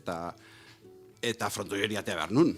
Eta markatuta neukan, eta jo nintzen Lizarra inguru hortara, baino azkenean etzean denbora eman ara juteko. Eta kotxean nindoala, irakurri nun hangua deitzen da Biloriako frontoia. Eta kotxean nindoala, ikusi nun kartel bat, jartzen zula Biloria kilometro bat. Eta nizaten, orduan gaizki behiratu. Eta jo nintzen, eta ez zan Biloria, zan Biguria. Pixka disleksikoa naiz. Biguria zan. Eta da kartelaren frontoia oso antzekoa da, bestearen oso antzekoa, baino badaka berezitasuna, ez? Biloriakoa dauzka, eskinetan dauzka hormatxo batzuk, eta hau da guztiz pareta bakarrekoa, eta guztiz berdinak ez dira, ez? Eta gero argiaren arabera oso desberdinak ere. Eta begira, Tasio zan ere Amona Loreton lenguzue.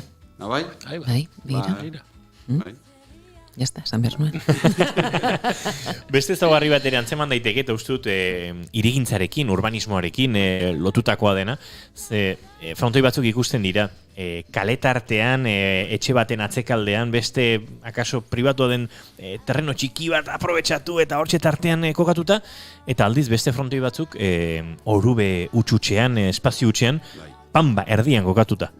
Eta horre ere, ze aldeak, ez? Bai, aldea handia daude, eta oso polita da, ez? Adibidez, badago aritzakuneko frontoia, dagoela mendian galduta. Galdu nintzen ara juteko. Neukan GPS-a eta dena, hor arazo txiki bat eukinun, ez zintzala kotxeakin sartutan nahiko urrutu zion, eta baino ikusi nun pista bat, araño iriste zala, kriston buelta man nun da. Alperkeiaren erruz. Bai. Presaren erruz ere, zene asko ibiltzen naiz mendian, eta frontoiak bilatzeko ere asko ibili naiz. Baina kasu hortan ezin nun, ez nekan denborari, pista baten sartu nintzen, eta ia ez naiz handikan ateatzen. Ez dakizertan nahi nintzen. Bai, espazioa, ez? Batzu daudela orube utxutxetan, zelaia baten erdi-erdian, eta besteak zokoan. Adibidez badago bat, ez dudala egin eta gogo dakateiteko dala Ermuako herrian. Ermua bakizute dala herri bat, oso itxia, oso karestuak, eta etxe bizitzak oso altuak, eta frontoia ikusten badezu da, herriaren arnasgunea. Azkenean, frontoia daun lekuan iriki iten da, eta hor da herriaren arnasgunea, ez? Jendea nun elkartzen da. Gaur egun sare soziala dauzkagu, leno frontoietan erlazio sozialak egitezian. Oazen frontoira, ez, jolastera edo zer gauzaitia, elkartzea.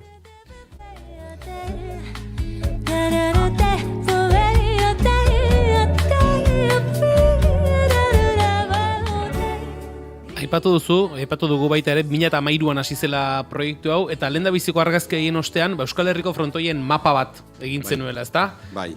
Hori, nola egin zenuen mapa hori? Nola izan zen prozesua? Denetarik, jendeak asko ondo lagundu dit, batez ere hasi nintzanean argazkiak saretzen, jendeak esatzen, nik ezautzen dut bat, ez dakinun gaur bertan honean nentorrela Twitterren bidez bidali ate frontoi bat. Negoratzen nuntzan, baino pribatu omen da, gero biratuko detondo. Gero, badago web horri dela frontons.net, eta dokumentazio aldeti pasada da, frontoi pila bat daude, baino pila bat, eta gainea jartzen duzen eurrikuak, GPS-aren koordenadak, argazkiak ez dia osonak, baina dokumentazioa mundiala da. Orduan, hortikan bilatzen ditun berezitasuna zeuzkatenak, eta gero nire mapa batean jartzen ditun, ez? Dakat mapa bat, frontoi polita ditzen dana, eta hor dauzkat denak kokatutak. Eta Euskal Herrian, aniztasun handia dago, ez, frontoi mota ezberdin asko daudelen aipatu ditugu, herrietan dauden frontoi berri edo industrial hauek esaten direnak, horma bakarrekoak, trinketeak, edozein plaza iskinetan bi hormarekin egin diren ezerezetik sortu diren frontoiak, eskuin paretakoak, jarri diozu zure buruari mugarik, mota horretako inbeste, bestelako inbeste ez. Ni pixkat estetika bilatzen nuen, ez? Estetika aldetikan zerbait euki behartzun berezia. Eta muga ez dio bakarrik Euskal Herriari jarri, ze Kotereteko frontoi bat badago, Piriniotan, Hueskan ere, Aisa herrian, Kanfrankekoa ere uste badagola, argazkireak usketan, azkenean selekzio bat inbarrezu, ez, baina ni pila bat dauzkat. Eta gero jendeak esati, juntzaite Soria pila bat daude, eta oso polita, eta Gaztelan, eta Valentziatikan ere idazte jati, Valentzian ere badaude. Bueno, Kuban ere topatu nituen frontoiak, ez? Hemendik aurrera argindar izan beharren frontoi izango zara, David, frontoi, ez? Horrela ezagutuko zaituzten. Jon Lizek idatzi dugu, zea beresgarria litzateken alako informazioa Wikipediarako. Bai.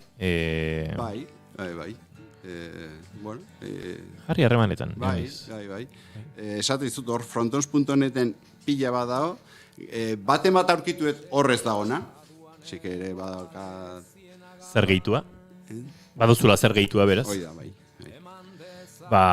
Bueno, Wikipedia denon artean egiten da, eta entzulen artean norbaiteke informazionekin, elikatu nahiko balu ere, hortxe izango da, baina Jon Lizuke ideiak eta bota, eta denon artean eusten diogun, Gero egunean behinen galdera, non dago argazkiko frontoia?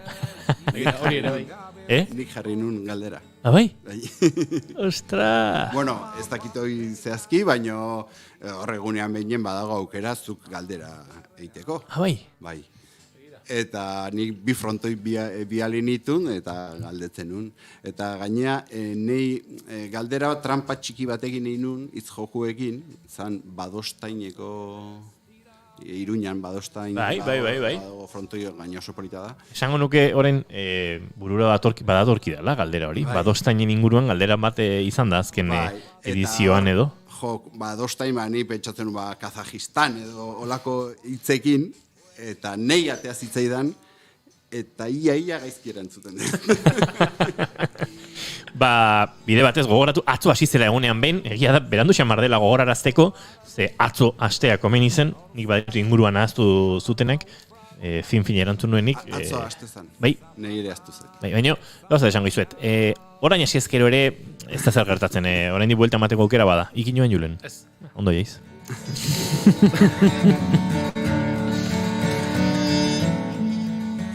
David Argindar, gogoraraziko diegu gure entzulei, apirilaren 10 arte Bilboko terminal aretoan, Zorroza aurren izango dela zure erakusketa, horrela, amu txiki bat botatzeko zenbat argazki, nolako erakusketa da? Badakigu esan dugu ze eduki duen, baina nolakoa izango da? Bai, bueno, 13 argazki daude, formato nahiko handian, 70 bidor 50-ekoa, eta gero badaude beste 2 metro bat, mosaikoena eta pixkat handixagoa egin ditut. Gero badago beste kartel bat, beste frontoi batekin, eta hor jartzen dut testua pixka zer azaldu nahi deten erakusketakin.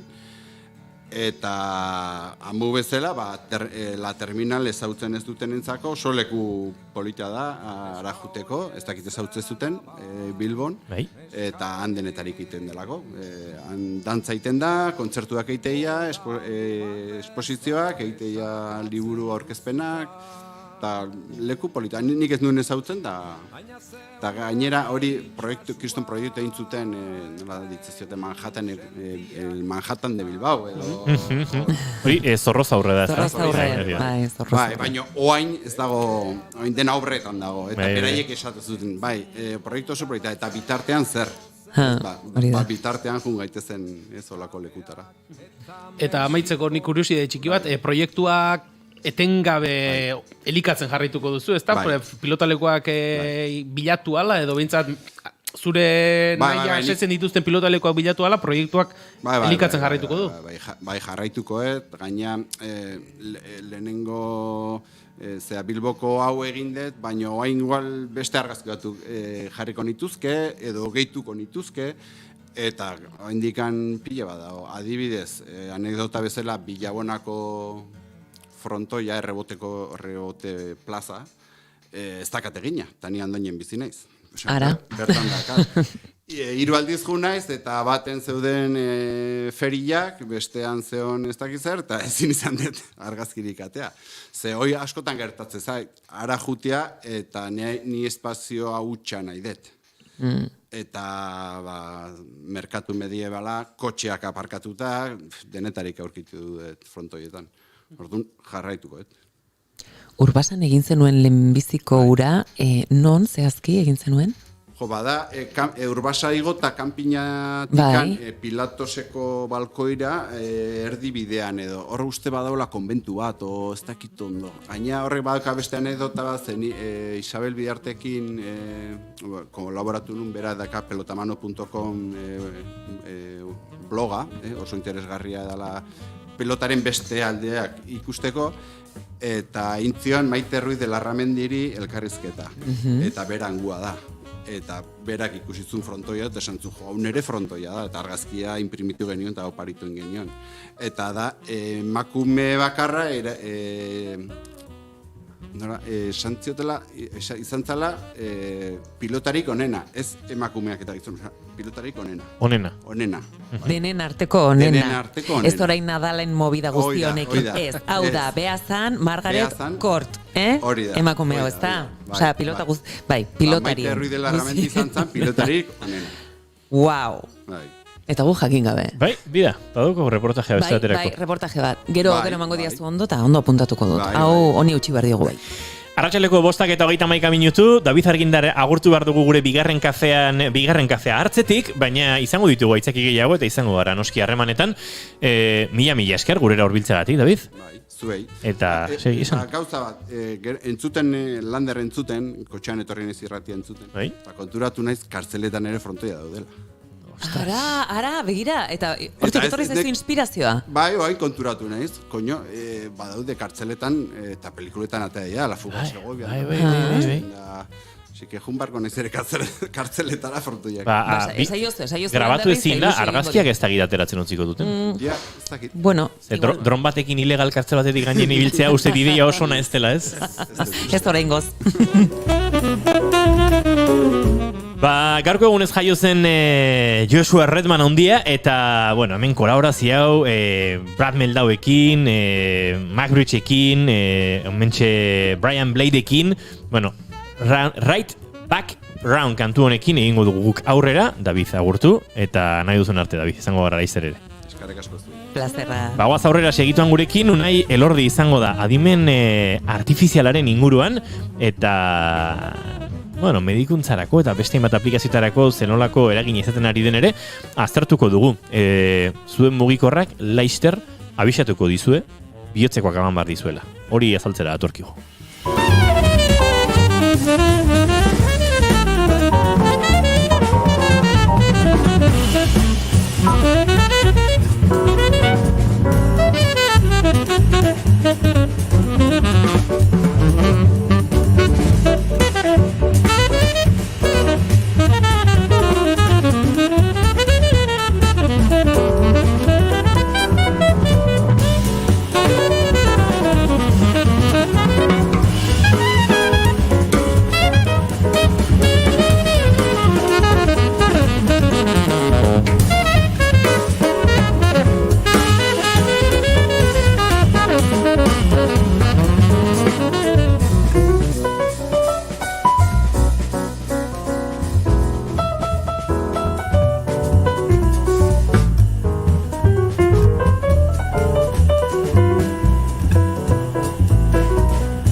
Unai Elordi Hidalgo, arratsaldeon. Arratsaldeon. Ja gustatzen zaizu zuri? Bai, baina fondo zentzuteko. Fondo zentzuteko, nik uste zu orkesteko egia esan, Joshua Redman honekin oso ondo ari gara, baina badaukago kantu bat beti zu orkesteko erabiltzen duguna, eta uste dut behar dugula. Arratsaleko 5:35 minutu, No Heroesekin abiatzen dugu Elordiren tartea.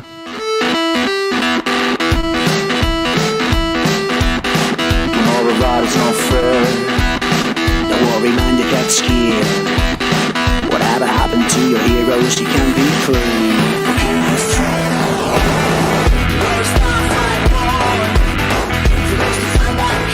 Dagoneko hau da, adimen artifizialari buruz hitz egiteko gure sintonia, Elordi.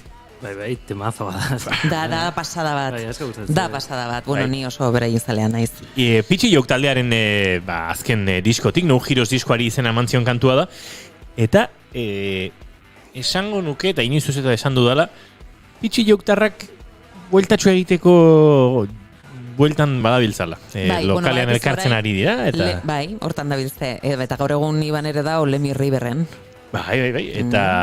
Eta Iban ari da ikaragarrizko, Iban, nola da bizena? Lemi River da honeko guretzat. Bai, guretzat da Lemi. Ikaragarrizko estudio berri bat montatzen, eta oso itxuronarekin. Baina Pitxi Jok tarrak hor da biltza, elkartu eta ez elkartu, orain COVID-ak pixkate gauzak zaildu ditu, baina akaso laizter bueltan ikusiko ditugu, eta... Iban Martin. Baina, bueno, Iban Pitxi edo... Iban Lemi, haupa Iban.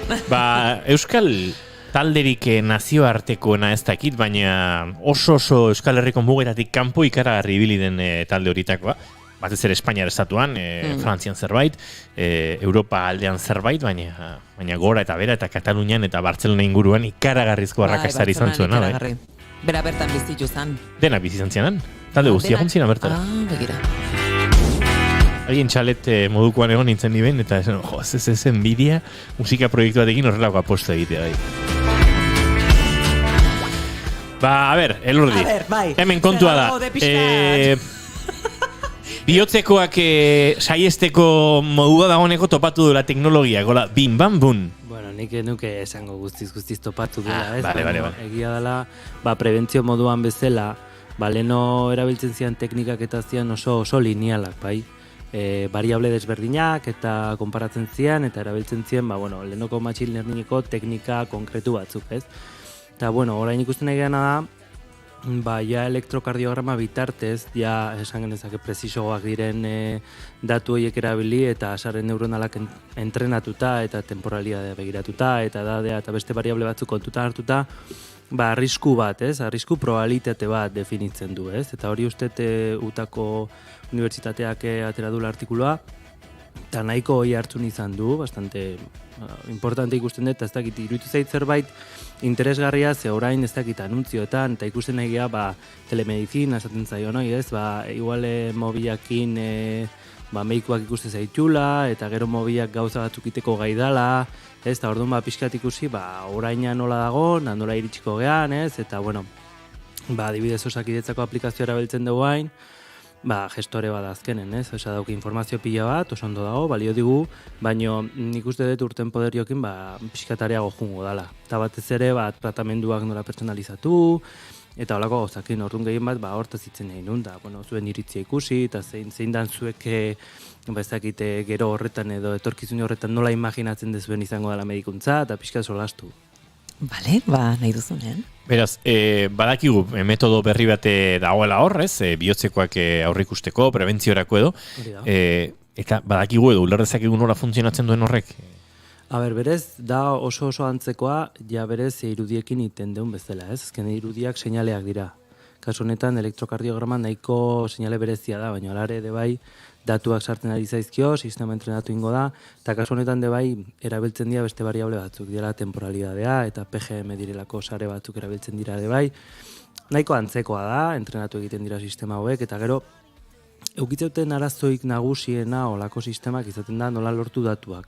Ze datu hauek oso sensibleak izaten die. Eta pribaziade maila oso altua daukete. Baina aldi beren, nolabait aurreratu nahi deu. Ze esatea, badaukizu probabilitate altu bat zuri ez bakarrik kolesterol altua daukizulako. Baizik eta elektrokardiograman, igual mediku batek ikusi ezin duen zerbaitetan, laguntzea, ez zan gaizki hongo, ez? Eta orduan, gehien bate takit interesgarria ikusten dut, eta ez dut horren kaltegarria ikusten, ze askotan, adimen artifiziala gauza asko kaltegarri bezala ikusten ditu, baina kasu honetan nik nahiko positibo ikusten dut bintzat. Bueno, ez jankintasunaren gatik akaso, ez? Beldurra eragiten duelako. Nola entrenatzen dira guzti hauek, hau da, algoritmoak daude, nola da entrenamendu hori? Dena algoritmoak dira. Dena algoritmoak dira. Jainkoa algoritmoak. Algoritmoa errege magoak dira. Eta Olentzero eta Mari Domingi, ez hauek egiazkoa dira. Dena esplikatzeko algoritmo hitza sartzen ez dut, eta listo. Eta jazta, hori egin dute, ez dakit. Berez, sare neuronal gehienak bezala da prozeso iteratibo bat, bai? Datu pila bat behar dituzu, eta sartzen dituzu elektrokardiogramak, eta gero hori, nolabait pertsona batek dauzke etiketatuta, ez? Medikuak etiketatzen juten dira, diagnostikoak daude, eta orduan hori sartzen da neurona batzukin, ez? Eta neurona horien gauzik garrantzitsuna da, neurona horiek daukaten pixua. Bai, zeguke bai, gure kortexean edo gure burmuinean, dauzkeun neurona batzuk, beste batzuk, baino pixatu godienak, ez? Eta horrek iteu, nolabait portaera bat eukitzea, ez? Zure buruan, ez? Asko simplifikatuz, klaro. Orduan, hemen berdina gertatzen da, baina seinalea azkenen matematikoa da. Azkenen probabilidade kalkulo bat iten da, eta hor barruan erabiltzen diren eragiketak, pixka bereziak, baina askotan batuketak, biderketak, enketan izaten dira, baina horren densoa denez, sare hori, aktibatu eta desaktibatzen diren neurona horiekin, gaigea probabilidadeek ateratzeko. Eta hori da generalen iten duna adimen artifiziala. Kasu honetan, input bezala edo sarrera bezala erabiltzen da elektrokardiograma edo beste sistema batzu. Baina kasu honetan hori izan da. Horre dauke puntu hori. Ez dala pertsonan edoski 60 urte eta ez dakize gaixotasun da. Osea, ez dia...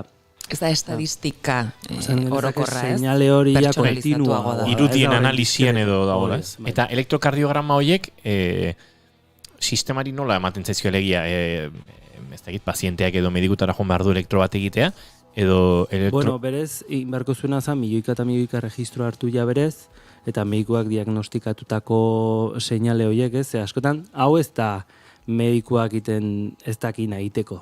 Hau da, medikuari laguntzeko. Hori izan behar denbora motzean, gauza gehiago egiteko. Osea, berez lortu behar duna da, sare neuronal batek bukaeran, ez? Sare neuronal entrenamentu horren daun bukaeran, egoten da funtzio bat, hitz zaila los funtzioa dela, saiatzen dela kalkulatzen zure resultaua eta mediku horrek eman du resultauaren antzekotasuna zenbatekoa da. Eta hor, sistema behin da berriz entrenatzen di joan momentun, iriste zaizkion elektrokardiograma berri hoiekin, predikzio bat ingo du. Orduan horregatik dator entrenamendu fase guzti hori, eta zergatik den iteratiboa, eta zergatik zehazkenen matematikan existitzen da teknika dela minimizazio teknika bat, iteratiboki ekuazio bat askatzea. Pentsatu igual DBH lauen teatze genitzen ekuazioiek, baina, pixkat komplexioagoa izango. Baina, ordena egiten du, ez? Bakarrik jakin behar da, nun zesartu, nola, eta jakin benetan sare horrek zein dan bere helburua, eta nola egin behar da. Horari gara ikusten elektrokardiograma irudi batzuk, oraintxe jende asko dabil mirra prestatzen, mendik aste gutxitara, edo gutxitara izango da. Mirra prestatzen ari dan mediku orok akaso jakingo du interpretatzen hau. Mediku guztiek ez dute elektrokardiograma baten infartoa ikusten, edo behintzat hori da, niri hainbat medikuk esan didatena. Eta hor, badaude euren arteko pikeak eta espezialian arabera. Kardiologo jakingo du, ez? Kardiologoak noski, uste dut, medikuntza familiarrean diarduen norbaitek ere bai, baina kaso 30 urte dermatologian edo traumatologian dabien mediku batek ez du gogoratzen zein den kurbaturaren edo grafikaren seinalea esateko, hemen infartatzear dagoen, infartatzen ari den bihotz badago, ez? Beraz, hain erresa ere, edo hain agerikoa ez da, kontua da, sistemak egingo duena beraz da, dagoeneko norbaitek interpretatu dituen hoiekin, alako antzekotasun eta desberdintasunak identifikatzen ikasi edo, ez? Eta gero de bai, pixka kontutan hartu behar da bai, ez da elektrokardiograma bat hartzen dut, eta badakit daukezun ez, baizik eta historiko baten barun gaude. Gu bizitzan zehar, hobeto, okerrago goaz, eta evoluzio hori ere bai nola baita analizatu iten du, ez da sartizut elektrokardiograma bat infarto bat emango dit, edo ez, bihotzeko emango dit, ez. Eta gero familikoen datuak ere. Hori da, bai. Ezke hor gauza asko dago eta artetik bat, datuen adkisizio hori nola lortu, medikuak involukratu behar dituzu, tipo ezberdintako mediku daude bai, ez, batzuk igual ez zuten nahi hori, beste batzuk bai, orduan ikusten da boom asko ematen nahi zaiola, nik uste poliki jungo dela de bai, Eta gero nik uste gertuko ikuste dituten gauzak dira, adibidez, ateratzen ari dian aplikazio mobilak, ez, zure aurpegi ikusteko nola daun, ze deformazio dauzken, horrek bai lagundu dezake, mediku batek bai aurpegiera begiratuta kardiologo batek jakin dezake gutxi gora bera ze itxura daukezun zuk, aurpegiak asko esaten du, ez? Eta orduan hori bai dela momentukoagoa, ez? Bat da, prebentzio modu bat, ez? Historiko batean zehar, ez?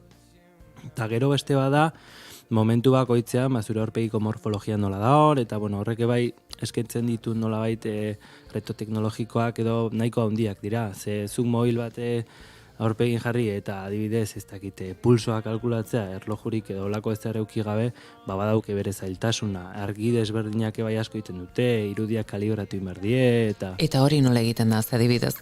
Ia, jende asko dauzkagu horrelako erlojuak, ez? Pulsi oximetroak edo pultsu oximetroa neurtzen dutenak, baina nola egiten duzu irudi bakar batekin? Erlojuak berak okerrez panaiz argin pulso batekin eta bueltan datorren argiarekin, ez, neurtzen du. Bai. Hortaraino badakigu behintzat. Bai, baina kamara batekin? Claro, eske desberdina. Hau askoz fokalizatu da, ze berez iten duena da, sensore optiko batekin erlojuak iten du nolabait proiektatu frekuentzia konkretu batetan, eta da gai zure odolaren kolorea ikusteko, ez? Eta horrendaki pulsoa nola mugitzen ari da odol hori. Eta horrekiko egiten estimazio bat, eta horrela ateratzeu saturazioa, edo pulsoa, sensore optikoaren arabera. Mobil bat hartzen duen momentu, mobil irudi bat da, ez? Eta askotan, momentu horretan daukezun irudi hori, iluminazioa ondo kontrolatuta balima dago, inditzazkezu transformazio batzuk, nik uste telekok eta elektronikok bastante zautze ditutela dela, Fourierren transformazioa, fast Fourier transform deitzen dela, eta egiten dezuna da dominiotik atera irudia bera eta bihurtzen dezu frekuentzia dominioan. Wow. Eta hor, pikoak ikusten dira, eta filtratu inbar da, eta hori dena, eta artikulo zientifiko pila bat ateratzen nahi dira, ze nahiko gertuko ikusten den zerbait da, eta horrek azkenen puntxu bat ematiote, batez ere medikuntza pribatuan, ez, kompetitibea irabazteko, eta horrela. Osakidetzako aplikazioen egon ez dakit. Baina, bai ikusten nahi naizela, eta azkenen zate, bida, hau... Osakidetzako aplikazioen gertatu beharko luke baldin eta gure agintariek ez balute gure osasun sistema publikoa txikitu eta txirotzeko politikak egiteko gogoa. Ez, berez... Inbertsio importante. Hori, da inbertsio kontua da, baina... Berez, estatuak baino diru gehiago ez du inork, ez? Kontua da gero diru hori zertan gastatzen den. Ukrainian pentsatzen ari balin bagara, hortarako dirua sobran egon daiteke, eta ondoren, gure egunerokoan justuago. Lehentasunak. Da bai. Beraz, mobileko kamera erabilita, lantzen ari dira gauzabek, akaso etorkizunean oxigeno saturazioa ere, berdin. Igual teknika etzan berdin izango nik uste, oxigeno saturazioa zaiagoa dela. Ikusi izan duet, badaudela olako algoritmo batzuk, ez diela neurtzen adimen artifiziala, baizik eta computer vision edo vision artifizial deitzen den rama bat erabilita, erabiltzen dela teknika bat izan dela flujo optikoaren teknika, bai pixelan movimentuaren vektoreak aterata ikusi zure berez zure aurpegia muitu iten da.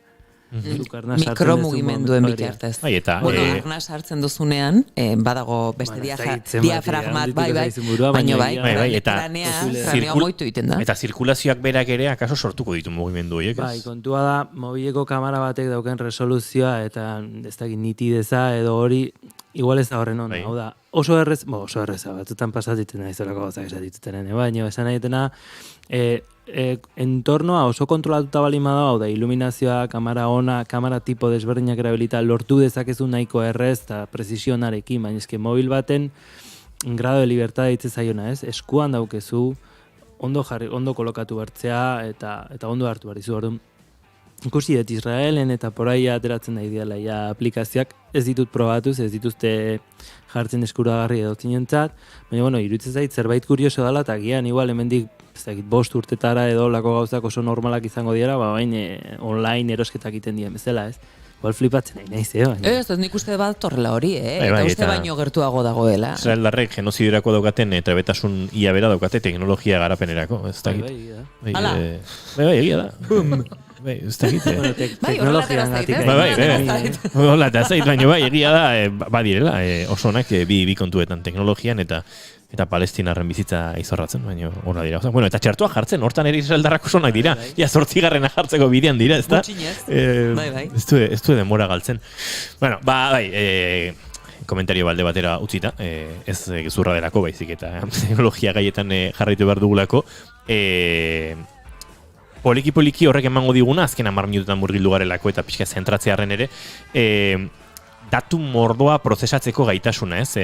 Teknologikoki kamerak eta bestelakoek zegarapen eramango duten oraindik ezin aurrikusita eta ikusirik, bai, ari direla mugimenduak ematen hori guztia aztertzeko eta aurpegiaren analisi oso zehatzoiek egiteko, bai, datu mordoa pilatzeko, monitorizatzeko inkluso erloju baten laguntzaz oraindik balin bada ere, pulsazioak, oxigeno saturazioak eta bestelakoak oso jarraipen zehatzak egin daitezkela, batez ere gaixo kronikoetan, ez? Hemen badago nahi uste dute lanketa ere mondi bat. Bai, nik uste beste puntu oso interesgarri badala, gaixo kronikoen segimenduan nola eraman, ez? Askotan igual kejatzen dana igual jendea da, meikuakin ez dela egoten behar bezain beste, edo aldatu nahi dula dosia eta gaizki sentitzen dalako. Eta lako gauzak inde bai, justo deep learningeko teknikak pixkat ikusita, baina kasu honetan datuekin hasiko ginen hitz egiten ze tipotako gaixotasuna daukezun, ze tratamendu daukezun, da horrela tratamenduak personalizatu. Orduan zuk nolabait edukiko zen web horri bat, ez? Azkena atzetik sistema oso komplexu badaukena, iten dizuna segimentu bat, eta bitartean, meikuak, esaten du, bai, orain da momentua, edo kontuz, pertsona honen dosia oso altua izan daiteke, errebisatu ezazu, eta horrelako gauzak ez. Orduan batez ere, nik uste farmakologia munduan, eta gero imaginatu, detektatze izue, kantzer bat, zerbait ez, segimentu hori eramateko garaian, bai, zuk nolai feedback bat jasotzea sistema batetik, naiz eta ez ditzan pertsona bat, nolai lagundu zeitzak ezu lasaiago sentitzen, ez? Askotan galdera pila bat iteizkio gure buruai, ez? Zea ondo sentitzen, zer dauke, zer ez dauke, hipokondriakok bihurtzen gea, ez? Orduan nolai, zure prozesu hori nola jungoan eta jasotzea, ez? Informazio hori, nik uste psikologikoki ere ondo da, hola, eta sistema ondo implantatuta balin badago, zeba ez, orduan, gauza horietako ikusten dutela interesgarria sartzea olako gauzak. Aurrerapen bada, zalantzari gabe, niri bereldur gehiago ematen dit badakizu pribatutasunak eta gauza guzti horiek, nire gauzatxoak dira. Eta askotan pentsatzen dut, imaginatzen dut, baina askotan pentsatzen dut, aseguru adibidez ez, aseguru enpresak eta zenbat, eta nola saldu ditzaketen datu guzti hauek, baina eta eskuragarri dituztenean. Ez dakit, pentsatzen dut legediak ere ordurako beste ikuspuntu bat izango dela guzti honekiko. Baina hori gure egunerokoa izango dela, hau da, onurak ekreko dizkigula, dena ez dela izango ederra, mugikorrak ematen dizkigun, ez? Onurak bezala eta bestetik ere oso kontrolatuta gaude, baina bi aldeak izango ditu honek ere, ez? Nik uste medikuntza datuak lortzea oso zaila dela, Edozinek medikuntza datuak balin muzke kontuz. Ze privazitate mailan esan genezake guk ematen deuna beti izangoa nivel bateko, zuk esate balin maiozu sistema batei gaixo zaudela eta gaixo kronikoa zehala hori ja eman diozu. Baina zure registroan, Osakidetzako registroan daukezuna, hori ez da horren errexea ateratzea. Hori ez, baina zuagian... Seguruekin bai egia da... Seguruekin agian besteko, izaera bat izan dezakezu, edo beste harreman bat, edo beste informazio bat eskatzen zaizu. Eta orain nik uste ja urte batzuk tamak izkitela, ja beraiek data science edo ditzen da beste rama bat, adimen artifizialean, bai saiatzen diala kalkulatzen zenbateko benefizio eman diezaiokezun seguro horri ez. Aunque, holako gauzak entzute dituzu, eta gero, ez dakit, Twitter ikusiet, Rafa Nadalei buruz esaten, eske inteligentzia artifizialak ez du asmatu. Hombre, eske beti ez du asmatzen. De hecho, askotan ez du asmatzen, eta kriston faiok iteitu, orduan, pixkat kontu zibili behar daulako gauzetan, ez? Beti datuetan oinarritzen da, baina lehenagoko datuetan. Eta gero, nolabait predezitzen du, ez dakit, etorkizuna. Eta zorionez, ez? Zorionez. Horrek esan nahi du azkeneko momentura arte norberak ere baduela zer egina bere bizitzan, ez? Edo realitate honetan. Bai, orduan ez dakit.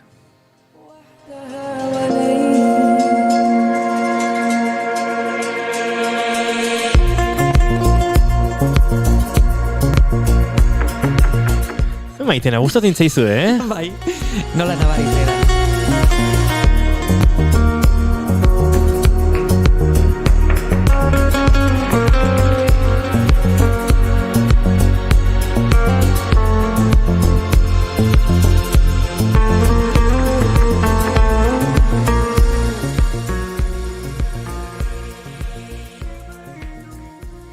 Bueno, badakigu erronka batzuk baditugula, batzuei alako ardura sortzen dizuela, digula, datuen tratamendu horre guztiek, baina uste dut, azkenean gure datuen erabilera horren inguruan ardura eskatzea eta exigitzea eta borrokatzea dela. Dakogun bide bakarra, ze uste dut, mugikorren eta informazioaren menpekotasun ondatik ateratzea edo hori guztia desara ikitzea dagoeneko nahiko lanzai izango dela, ez? Bai, berandu egilizateke, hori lortu alizateko, ez? Bueno, esan bezala, bere onurak ere baditu, aurrerako bide bada, eta berrikuntzak ere hor daude, eta probatu egin behar dira. Bai, adibidez, Cambridge Analyticakoa pasazanen, hori izan zen kristan desfasea, ikusi zan agerian zenbat informazio elkartrukatzen dan, eta ze zulo egin daitezken, ez? Ez gea kostiente askotan. Gero ere bai da, zenbateaino baloratzezun zure pribazidade zentuten da, zinportaz egizu, ez daukezu ez zer gordetzeko, kontuz, ez esan gauzak horren simplistaki, eski igual ez ezu nahi. Intimitatea zuretzako balio garrantzitsu bat izan daiteke?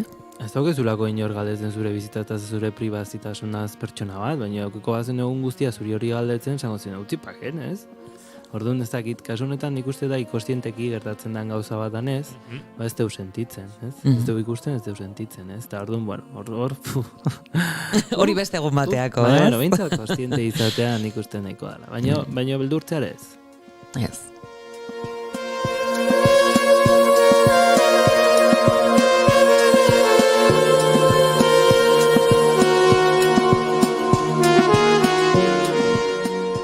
Hortxe gaurko gure hausnarketak inteligentzia artifizialaren edo adimen artifizialaren inguruan, ez da gitzarrek gehiago gehitu nahi dezun, unai pixkat aipatu dugun medikuntza eta mugikor eta sistema teknologikoek, dagoeneko etorkizun hurbilen eskaintzeko duten horren guztiaren inguruan, edo beste egun batean ere jarrai ezakegu guztia lantzen. Beti izango nuke hauek tresnak diela, intentzionalidadea guk jartzen du beti. Orduan, ez izatea teknologia berten kontra noa. Igual, hobeto da, ikusi, ikertu, eta zer dagoen atzetik jatikita garantzitsua gala teknologia bera baino. Eta jazta. Zalantzia da, gehi bat. Bai, zezkara konturatzen, eguneroko Instagrameko argazkitxo hori gautzen dugunean, norbaitek badakiela gure osasunari buruz, eta jakin berez Instagramek eta Facebookek saldu nahiko balute hori, norbaitek jakin lezake Instagram mezu bat jasoko dugu lagunen batean esan ez aizu, bihotzeko ematera doakizu. Ai.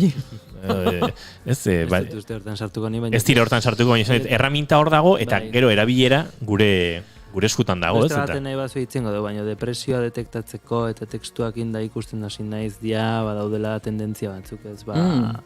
Ezakit triste bali mazu, ansiedade bali mokezu, zure nola idazten dezunez, goatzatzeate GPT-3 buruz hitzeiten egon ginanen, ez? Transformerrak eta nola interpretatzen duen esandakoa, honeako eta txarrako izan daiteke. Ez dakit, norbaitek esatea deprimituta zaude momentun zaila da, hau dena psikologok eman barko leuke, baina nik uste eta aurpegi garbiketa bat eman nahi dutela olako sare sozialak esaten begira, guk gauza hauek ere onerako egiten ditu. Kontu, poliki... Bai.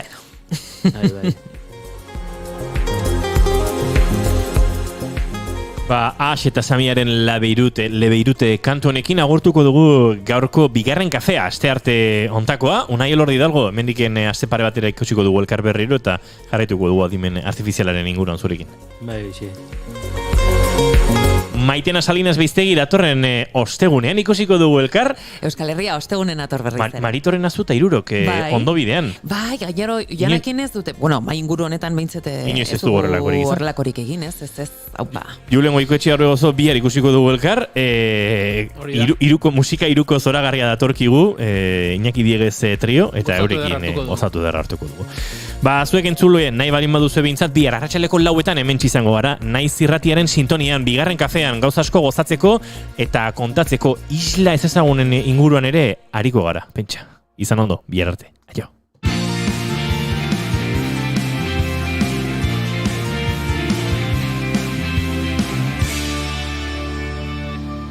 Keep calm and bigarren kafea.